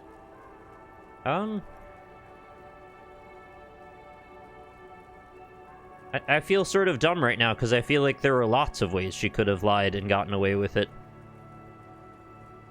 The main person that knows the actual information that isn't in on it is dead. So... I'm not sure she had to lie. I wouldn't have known. If not you, then me. It was a smart move from her. Something is off here. You think so? A shadow runs across his face. Unusually so. Being forthcoming about some things is a good way to obscure other things. That's right, Kim. That's right. So what is she obscuring that we're not thinking about? The best liars are always forthcoming. Anyway, we should move. I suspect our investigation will bring us back here soon enough. See, I don't know how he goes from having all this wisdom about something very appropriate to the question, and then also at the same time feeling like that wasn't odd. It's like he only needs to be pressed the tiniest little bit, and then the dam breaks every time, and he's got all this information now. I guess we'll leave via her actual apartment? Or room? You feel someone watching you behind the glass door, a woman. Oh, I wonder who it is. The bed has been hastily made. This window is pristine on the inside, unlike the one next to it. Light from the desk lamp reflects off the glass. Odd-looking desk lamp. An untarnished golden halo. It looks like it would be annoying. It's constantly, like, too bright in your eyes. Run your finger across the surface of the glass. Smooth as ice. There are spots of mud and rain on the outside, even smudges. But the surface of the window is clear from the inside. No chips, no hairline fractures. Okay. Following your lead, the lieutenant leans in closer to inspect the surface. Would you expect that a window that is clean is somehow equivalent to it has been recently replaced? Because I get you can draw some kind of information from the fact that it's chipped or broken, but, like, the lack of that doesn't feel like information much to me. Alright, well, I'll say what he says. It says what... It's not just clean.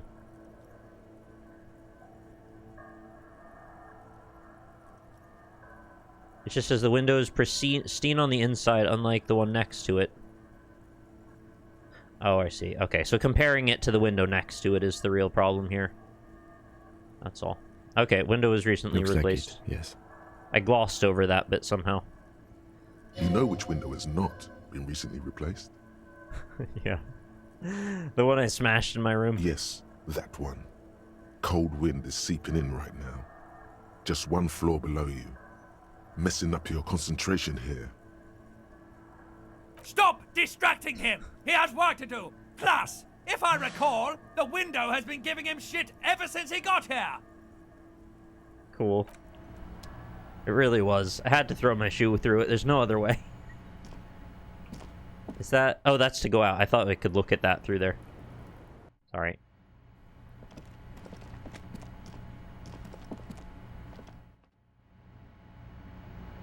I've managed to keep horrific necktie on for pretty much the whole video game. Piles of dirty clothes. A woman's. This room has sad all over. It reminds you of your own.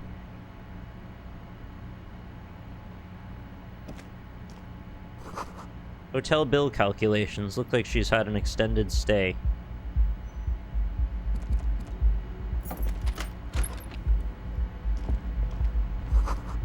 You see the yard below. The corpse is no longer there.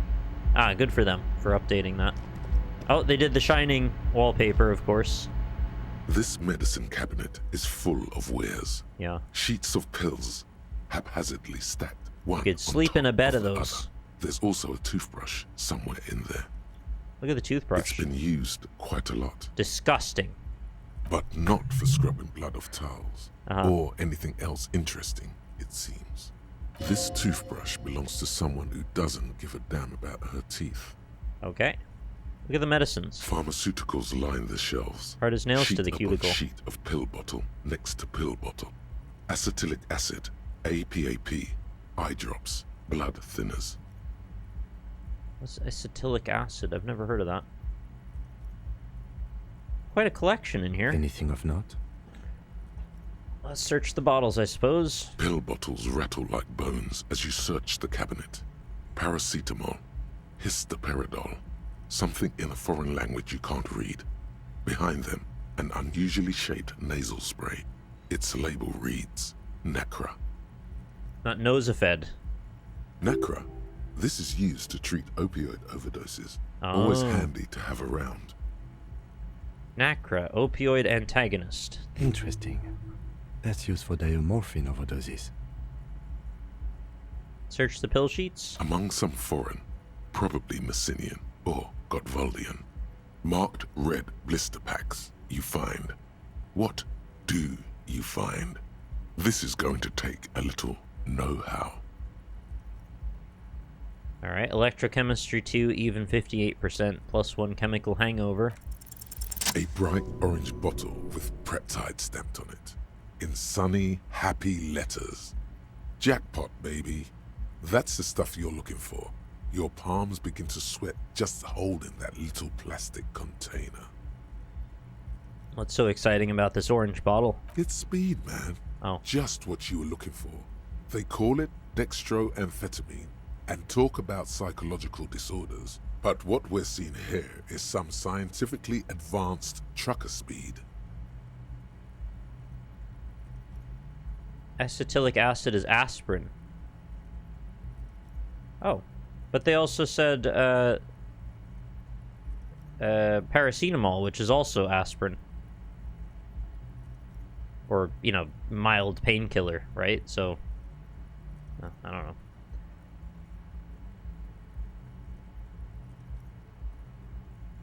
I also see a brand called Preptide. Preptide, a euphemism for pharmaceutical amphetamine.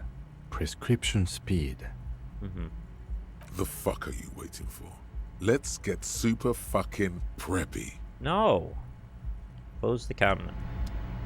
Stop trying to make me do drugs.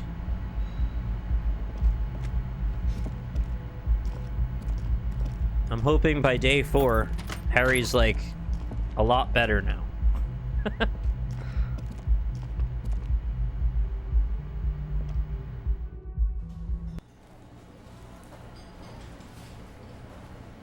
The reason I didn't ask her more questions about the murder was because I got a suggestion from Empathy saying that she's had enough and I should probably come back again later. And I thought that that was a reasonable warning to heed. I don't really know what the line would have been that I could have crossed, but I'd rather not find out. Oh, okay, fair enough. Dried maybells.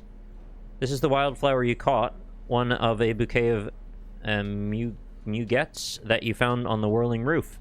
It's shedding its petals quickly in your pocket. 6 crumbling petals rest on your palm. They're white, a bell-shaped crown. What is this, Kim? This is the Insulindian lily, called maybells or Lucille's tears during the Revolution.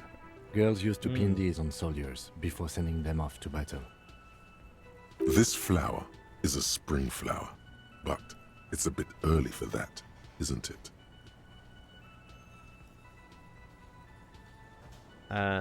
Is it a coincidence it being on the roof? Maybe. Maybe not. We'll see. Does this flower blossom in early spring? Yes, but not this early. Not to my knowledge. It looks dried, preserved. Who pinned them? Which The side? revolutionaries, so the communards and the anarchists.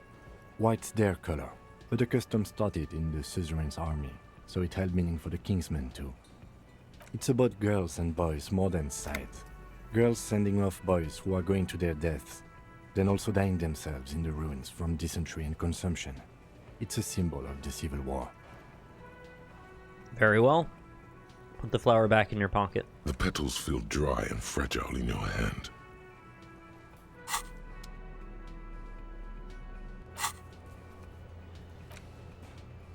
Confront the Hardy Boys with what Klaasje told you.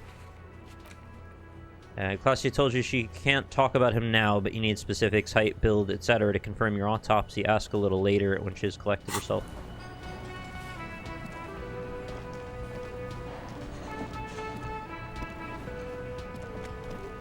Yes? What Got is it? nothing new. I don't know, these two? Oh, they don't have anything to say. Again? I can't believe... Alright, goodbye.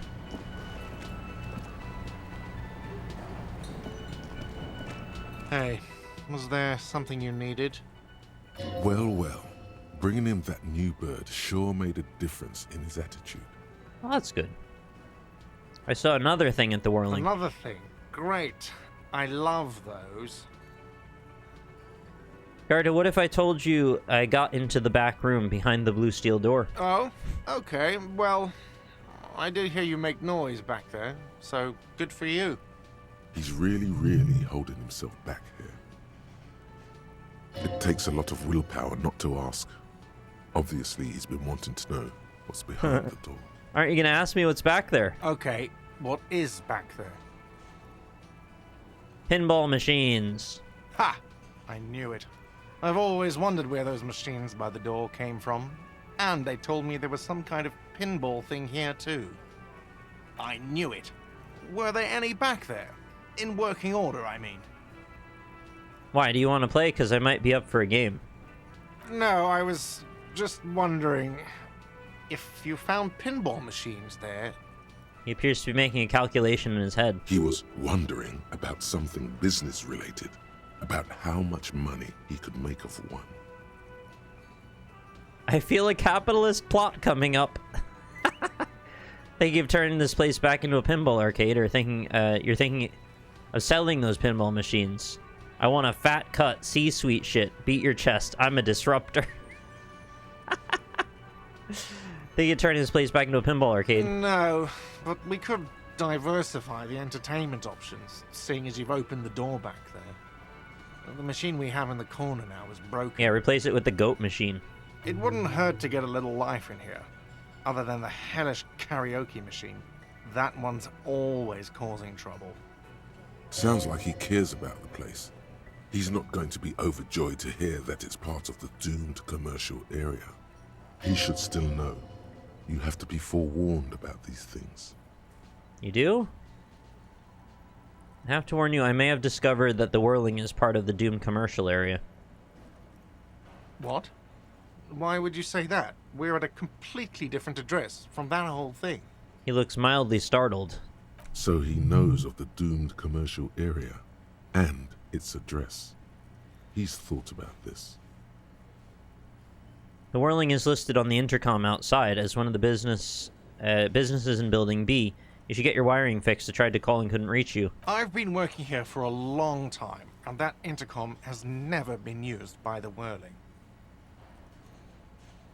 The whirling was once the East Delta Pinball Arcade before it failed. It's only a matter of time before the whirling fails too, or the whirling was once the East Delta Pinball Arcade which failed, though perhaps the whirling will escape the curse.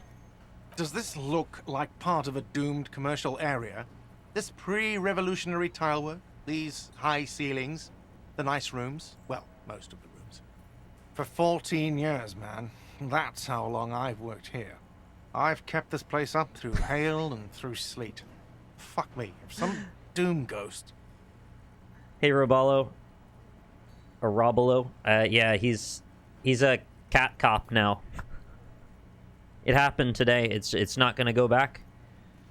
I think once you become a cat cop, Kim Katsuragi, it just can't be undone.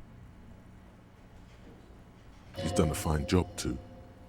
Though he's spoken of the place dismissively before, the hostel is actually very important to him. Alright. You really care about the whirling, huh? Yeah. It's slowly growing on me again. It's beautiful in its own way. Especially for this neighborhood. I've been trying to keep it that way. So is the answer to the doomed commercial district really that it's only that the people running these businesses lacked in passion? And maybe the thing that separates the one from the other is just simply that? Or, war. That also might be part of it. Even if it is part of the damn doomed commercial area. You shouldn't be so worried about that label, I don't place much stock in the curse and so on, but the label frightens the clientele. Who wants to stay at a doomed hostel? Everything's doomed enough without that. Yeah. Who owns this place? Some real estate management company. They never come around here, just collect money from afar. Honestly, I think some money laundering might be involved. Right, well, I appreciate your candor. Who named it the Whirling in Rags? Well, it sure as hell wasn't the real estate company. I have been curious on a number of occasions about the title. It was you? You look surprised. What? It's a great name, I know. Cafeteria managers come up with great names too. It's from a song. Hail, Holy Queen, by the Ateniers. Hail, Holy Queen of the Sea. You're whirling in rags, you're vast and you're sad. Okay, I guess that makes sense. Good speak. What about the other cafeterias you manage? What about them? One is a basement dive frequented by chain-smoking communists. I can't tell you how sick I am of Kraz Mazov and Ignis Nielsen and all those old ghosts. He's hesitating, not sure if he should share this information with you. Encourage him. And the others? The other is a kebab cart. It's very successful in its way, but it's nothing like the whirling. Alright, well, good luck to you with this place then. Luck has got nothing to do with it. I need to think about where I'm going to place those pinballs. I have a feeling they're going to help. Against the doom, it's implied. So we kind of helped the whirling in rags by finding the pinball machines, I guess? Maybe? I thought he was just gonna sell them, to be honest. So, if you didn't have anything else to tell me about my establishment, can we, wrap it up? Well, the phone line's dead, right? Yes, and the phone company is taking its sweet time sending someone to fix it. Losers. Is it true there was foul play? Who told you that? It doesn't matter. I just want to know who you suspect. Fine, yeah. It looked like someone had messed with the wiring. It was shortly after the hanging, but I don't know if it's at all related. Plenty of arseholes around here who aren't murderers. Probably Kuno. He's exhausted from years of dealing with the assholes. That's why he's trying so hard not to be one too. If you do find out who cut the line, though, let me know so I can forward them the repair. Sounds like another quest. There's a peephole in the wall. What wall? Upstairs in the secret back room right next to Clausia's bedroom. I found it when I found the pinball machines. I'll have it fixed at once. Thank you for letting me know. I assure you, the whirling does not abide spying on its guests. I didn't think so. The color has drained from his face. Alright, you've been notified. Thank you. I'll patch it up personally. Was there something else about the establishment? I hope not. Nope. Yes? That's enough. That's probably enough. It's strange how many NPCs there are here that you can't talk to. They're so close to just characterizing all of them, but then it's just a few that don't make it. Hi again, Gendarme. Composure. Okay. Bye-bye, Gendarme. Goodbye.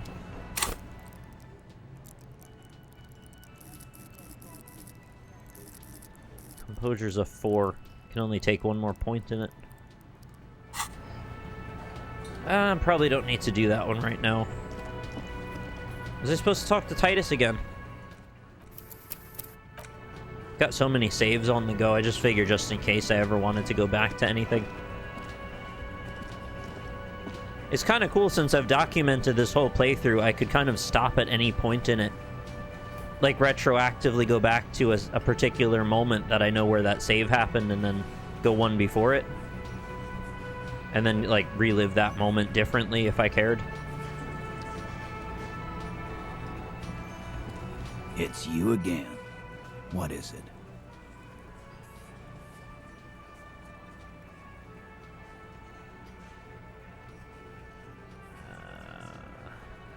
Let's go over the victim again. Again? Seriously, man. Oh, never mind. Yeah, whatever. She says she wasn't raped. Fuck! I knew that fucking whore couldn't be trusted. Lovely. You've hit a nerve. Titus is furious. No, more than that. The loyal Titus feels betrayed.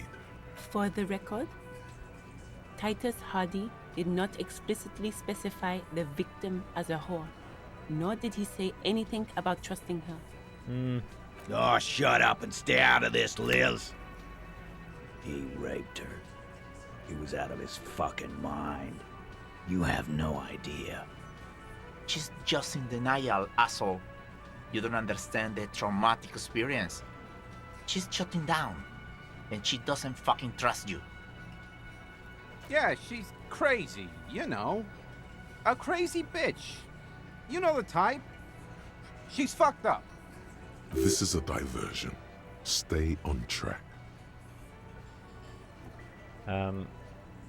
What are you talking about? She was very lucid. She wasn't raped. The witnesses' statements were very clear. Lawman, I'm at the end of my goddamn rope with you. I fucking told you not to push her. And you went and pushed her. I am gonna fucking... Titus Hardy. Her voice rings through the room like a warning shot. Success. Titus backs off. Fists down, everybody. Everard personally sent me to take care of this. If this goes south, we'll all be in the shit. But you, Titus Hardy, are going to be buried. Am I understood? I feel like you're not supposed to say that in front of me. When she's angry, she emphasizes the S. It gives her voice a strangely hypnotic quality. Her lips barely move as she speaks. Frankly, it's a bit terrifying. Someone has to rush in to break the tension. The second in command. How many checks did I just... Authority, rhetoric, Inland Empire, and suggestion all almost back to back. Look, Copper. We know that that fuck was a rapist and a killer. We got him confessing to it on tape. Oh, wow. Forced confession. Very impressive evidence. Yeah, I'll definitely take that seriously. Show it to him, T. What's the harm, right? Here, jerkwad. Listen to this shit. And then come back and tell me the soldier of the apocalypse was an innocent man. Are you serious? Is this game designed for people, or this moment designed for people who don't pay particular attention to how law enforcement works and doesn't work specifically? Why should I care about the tape? You lied to me. What's on the tape? Where did you get the tape? Where can I listen to this? That's enough for now.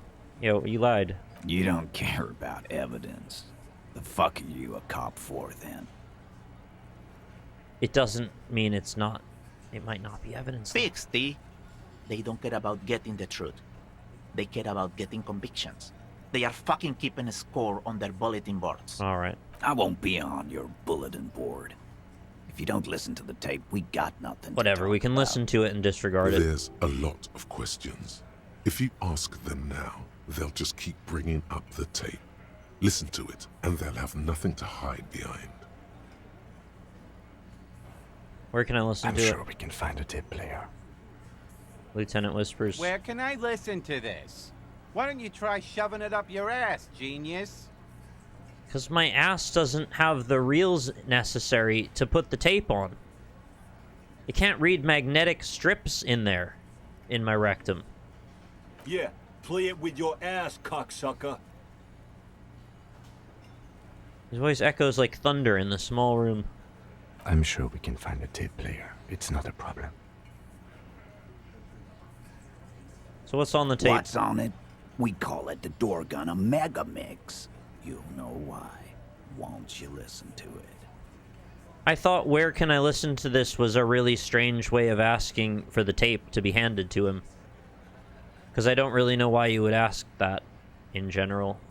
Just an odd... He asks weird questions sometimes. Where'd you get the tape? You think we go into this shit deaf and dumb? You RCM aren't the only ones who know how to bug people. There's no university degree for that. So you bugged them, how? We have machines. We're in logistics. How do you think a harbor works? It's advanced stuff. Wow. Okay, wow, I want to hear more about that. Your logistics and harbors. Understood? You've listened in on their communications. How long? Since way before their chief started taking swing lessons. Things got nice and quiet after that. Which one of you is doing this advanced radio work, then? It's not advanced. You just hold up in a coop all day, writing down what they say. It gets hot as hell in there. All right, there's my answer, I guess. Don't put yourself down, Angus. It's important work. The chief picks his beer back up to offer a silent toast. Yeah, man. You're like a radio genius or something. Those notes are some in-depth stuff. Indexes and shit. Okay. Don't forget your tape, lawman. Compliments of Titus Hardy. Yeah, I just thought that's how you asked for him to give you the tape, not that he was literally asking what he was asking. All right, fine, I'll listen to it. You do that. Oh, and keep it. Maybe you'll need a reminder of human ugliness someday. Yeah, I definitely need that. And being a cop isn't a way to constantly be reminded.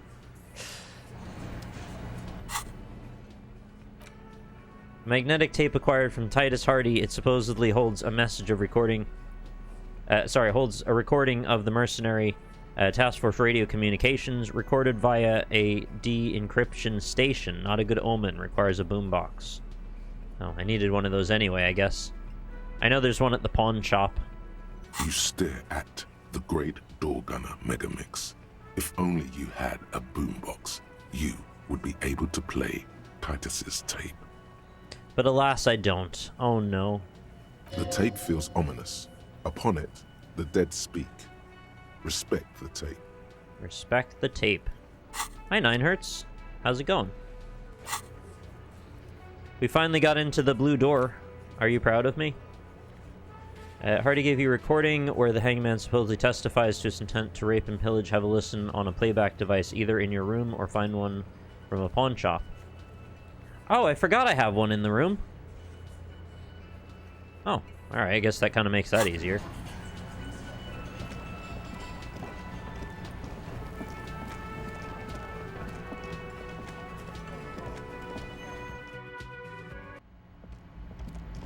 We've also finally spoken to Klasia, and we talked to Everett again.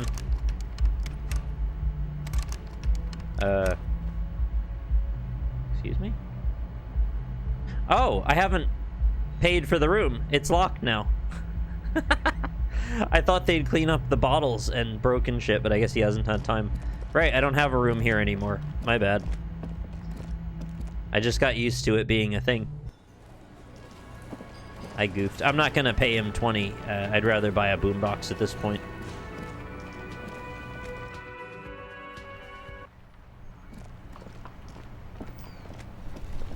And I know we're coming up on our meeting at 22. Sorry, this is not the way to go.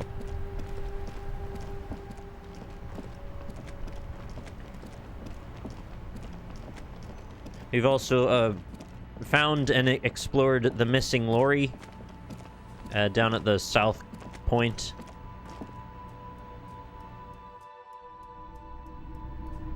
Kim's a cat cop now. Hello again. Kim How can I Katsuragi. help you? I'm looking for something that plays a tape for police business. Yeah, we still have those boom boxes on the shelves. Okay. Is Roy high? If yes, then what is he high on? 83%. Feeling warm and enthralled by the movement of light, while the mind continues to race forward. Lucky bastard. He's probably on Pyrrolidon. It's tough to come by. Is that a Pokemon? Pyrrolidon. What is that? A drug developed by the military to treat and prevent radiation sickness. Oh. It has psychedelic side effects, and it makes your eyes turn yellow. A little classic jaundice. It looks... Is it just me, or is it really warm in here? Look around. Step closer. Sir, could you take off your sunglasses? I'd like to check your eyes. Why on earth? These are prescription. I can't really see without them. He staggers away from the glass, but quickly recomposes himself. These are prescription. I can't see. There's a note of indignation in his voice. Interesting.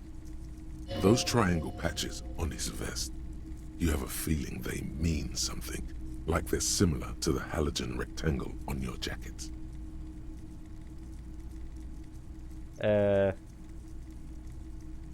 Alright, well, Espiritu Corps seems to think we should look at his triangles. I'm into that. Point at his clothes, say, what's with the triangles on your vest? I was with the Emergency Relief Brigade. You know, after the People's Pile disaster. He coughs as if to mark his words. So it sounds like they're setting it up where it's like, from Harry's perspective, we want to frame him as if he's like doing a substance abuse thing, but he probably just actually is taking it for the reasons the drug was intended, because he has, you know, radiation sickness or something. Although I don't know how long you would need to take that for. Probably wouldn't be terribly long. Had to take Pyrrolidon for radiation sickness. That's Maybe he what got you addicted hinted to it at after he just had now, to take wasn't it for legitimate reasons. That's what you're hinting at just now, wasn't it? He's taken for mental and emotional, not physical pain these days. The People's Pile, what's that? A bad idea. Some poor leftist built a particle decay generator in hopes of bringing affordable electricity to underserved communities. It malfunctioned. Radioactive waste everywhere. Probably some of it in you, too. Right, we do have microplastics in our balls, so we might as well have the people's pile in us, too. Isn't that what happened when they did the They Took Our Jobs episode? The people's pile? Tell me more about this emergency relief brigade. We were an all-volunteer force. Self-organized. Tried to help the fire brigades contain the spill. On the patch, gamma radiation lines crossed with a red drop of blood. Wow. It's a very noble cause. A lot of self-sacrifice to go into that. I lived by the river since I was a small boy. The Esperance. Didn't have the art to let it all go to shit without trying to do something to help out. That's fair. There wasn't much the volunteer force could do, however. We wasted years in the river mud. Years getting sick. He looks at the spiraling light and stops. It must have been tough radioactive cleanup. There's a reason why everyone's tried to forget any of it ever happened. And why no one has tried to repair or replace the pile. So much disappointment. And early deaths. Cancer mostly. And we knew all that was coming even as we were cleaning up as best we could. Whose fault was it the generator failed? No one's. Everyone's. He sighs and shakes his head. So much bitterness. I didn't take that as bitterness. I took that as sort of somber resignation. He doesn't seem like he's blaming people. He's just like, you know, sad that this all happened. A bunch of poor people built themselves a primitive nuclear reactor, hoping for the best. What do you think is going to happen? Yeah, I don't know. Probably not that much good. How did you end up running a pawn shop? The cleanup happened 15 years ago. I was young then. Later, my second aunt died. Left me this shack and all the assorted junk in it. So I came to Martinez. People told me don't go there. It's a shithole. I said, people, we just had a nuclear pile meltdown. I'm gonna get as far away from Forburg as I can. Still in the same city, but... Alright, thank you for telling me, conclude. I like the theory more than the story. Outward movement, not vortices. Yeah, you gotta get in on those vortices, my man. Do you have any recordings of the Col de Mamadaqua? The Col de Mamadaqua? Sorry, I would never have guessed that you were that interested in ultrasonic sounds. Or birds, for that matter. Yeah, no, I got really into cryptids, apparently. I've been really into all kinds of art lately, experimental things, you know. I've been thinking quitting the RC and becoming a cryptozoologist. Or I have hobbies, just like all normal people, because I'm a normal person. Well, I wouldn't have guessed that you know what the Col de Mamadaqua is. That's fair. It's been a long time since my Col de Mamadaqua hunting days. Once knew a group of young musicians who decided they didn't want to play music anymore, and started looking for all kinds of interesting sounds instead. Have you seen the one that looks like a reed but then extends its big white arms at you? This was before, you know. Lost touch with them after all of that. Sounds so cool. Cool or not, one of them was obsessed with recording the Col de Mamadaqua. And he was one of those passionate people who know a lot about all kinds of strange things. So he got the rest of us to join in his search. And did you ever find it? We thought we did. We got together all these recordings of unusual sound patterns, compared them, cut them up and combined them into the Symphonia Col de Mamadaqua. Can I listen to it? Unfortunately, I don't have any recordings from my old life. None at all. but I do have a tape with some ultrasonic sounds that might be what you're looking for. He starts rummaging through some tapes behind the counter. Do we really have time for this? Spin that bird song! No, it's okay. It's just that I heard the Cul de Mamadako outside the whirling and I wanted to make sure I wasn't the only one. Let's talk about something else. Yeah, it's necessary for my research. This recording comes from down the coast. Wasn't looking to record anything specific. Just left a recording device there one morning. It's funny how much of this story seems to revolve around people recording things. I'm not really sure I follow the thread or the theme there, but it seems like a lot of it is about uncovering things hidden in plain sight. But there's always like one more element of indirect discovery about that. It's never like you just see something. It's always got to be, I knew a guy who knew a guy kind of thing. Keep in mind, I have to slow this one down enough to make sounds well over 200 kilohertz audible to the human ear. It will be strange. He switches on the tape player. The speakers begin to emit a low hum. And also just the act of physically recording things seems to keep coming up. As the hum grows louder, modulating but always unnaturally uncomfortably low, like it's coming not from the speakers, but also from inside your chest. Breathing is becoming difficult. They really have to blast it for that. Not good, not good. You're about to start suffocating. You have to stop this. There's a growing sense of dread. The sound is coming from inside you, but also surrounding you. It feels as though someone is standing just outside of your range of vision and watching you, doing this to you. He nods to you, reassuringly, just as more diverse, higher-pitched sounds, some random, some appearing to form patterns, hit your eardrums. What's that? Gulls and skewers. But he raises a pointed finger and inclines his head toward the speakers. A new very high-pitched shivering sound emerges amidst the others. That's it. The signal in the noise. The thin whisper. By a Slenderman.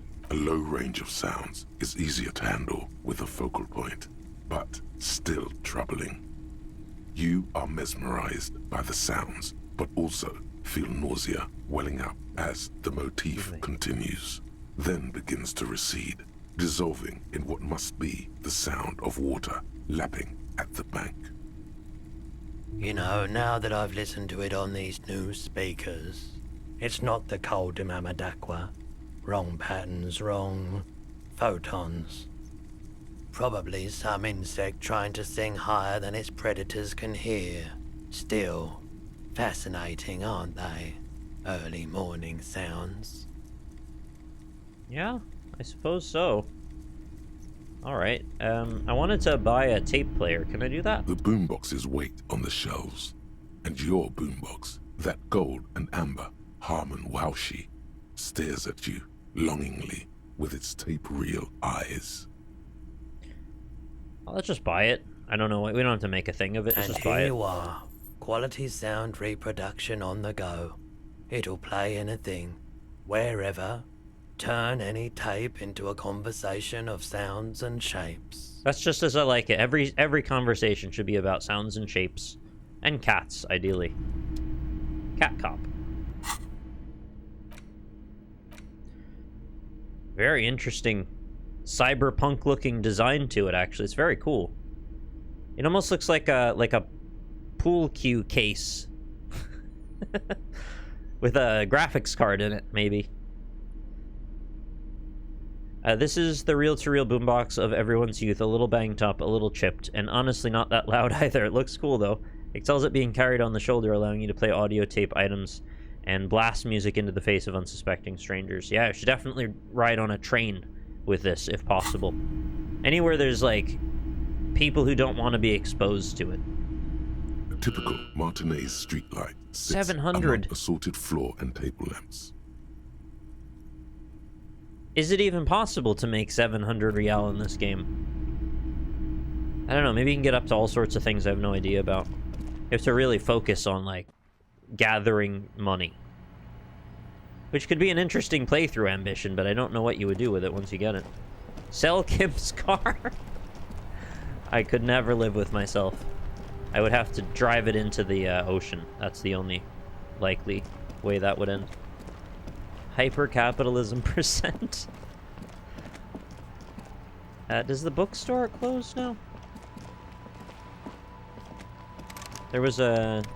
Oh yeah, it's too late. There was a white check in there that I forgot to do. Oh. Wait, there was just fog there. Did it just, like, load the gate? Oh, they must have, like, a placeholder loading screen for that. It's 21:39, so the next step would be to go to do the meeting very soon. Let's just see what's done here. Nothing. It always says there's something to look at, and then there isn't when I look at it. Okay, active. Listen to the door gunner megamix. Question Klasia. Ask the scab leader about his tattoos. We probably don't want to do that. Sync the signs with the noise. I didn't go over there at all today. Get yourself organized. Meeting. Beauty on the wall. Stuff with the church. Kuno. Victim tattoos. Tomorrow we're going to learn about more to do with the armor. We can call back. And we also have to call back to... I forget her name. Is it Sylvie? The person who quit the Whirling in Rags, because I think we have new information to discuss there. I'm going to stop here for today, though. I think that was a lot of progress, a lot of big moments, and I think that was good enough for now. I hope you enjoyed today's session number 12. I'm starting to think that we are whirling around a possible resolution fairly soon. A lot of the puzzle pieces are starting to come into focus as to either how they will be solved or that they are just solved soon. Yeah, and we got a Katsuragi now. We got a lot closer today. Yeah, some big revelations. Some black holes and revelations, as we love to see. At the latest, we'll do another session on Saturday a week from now, but I might even do another one tomorrow. I guess it depends on my mood. Occasionally we do one on Sunday, but we'll see how it goes. Who do I think is the killer? I don't know. I don't even really want to guess right now, because I just don't have enough clues. Which is wild, because we've been like 40 hours into figuring that out. You think Kim's a mouser or a birder? Mouse, I think.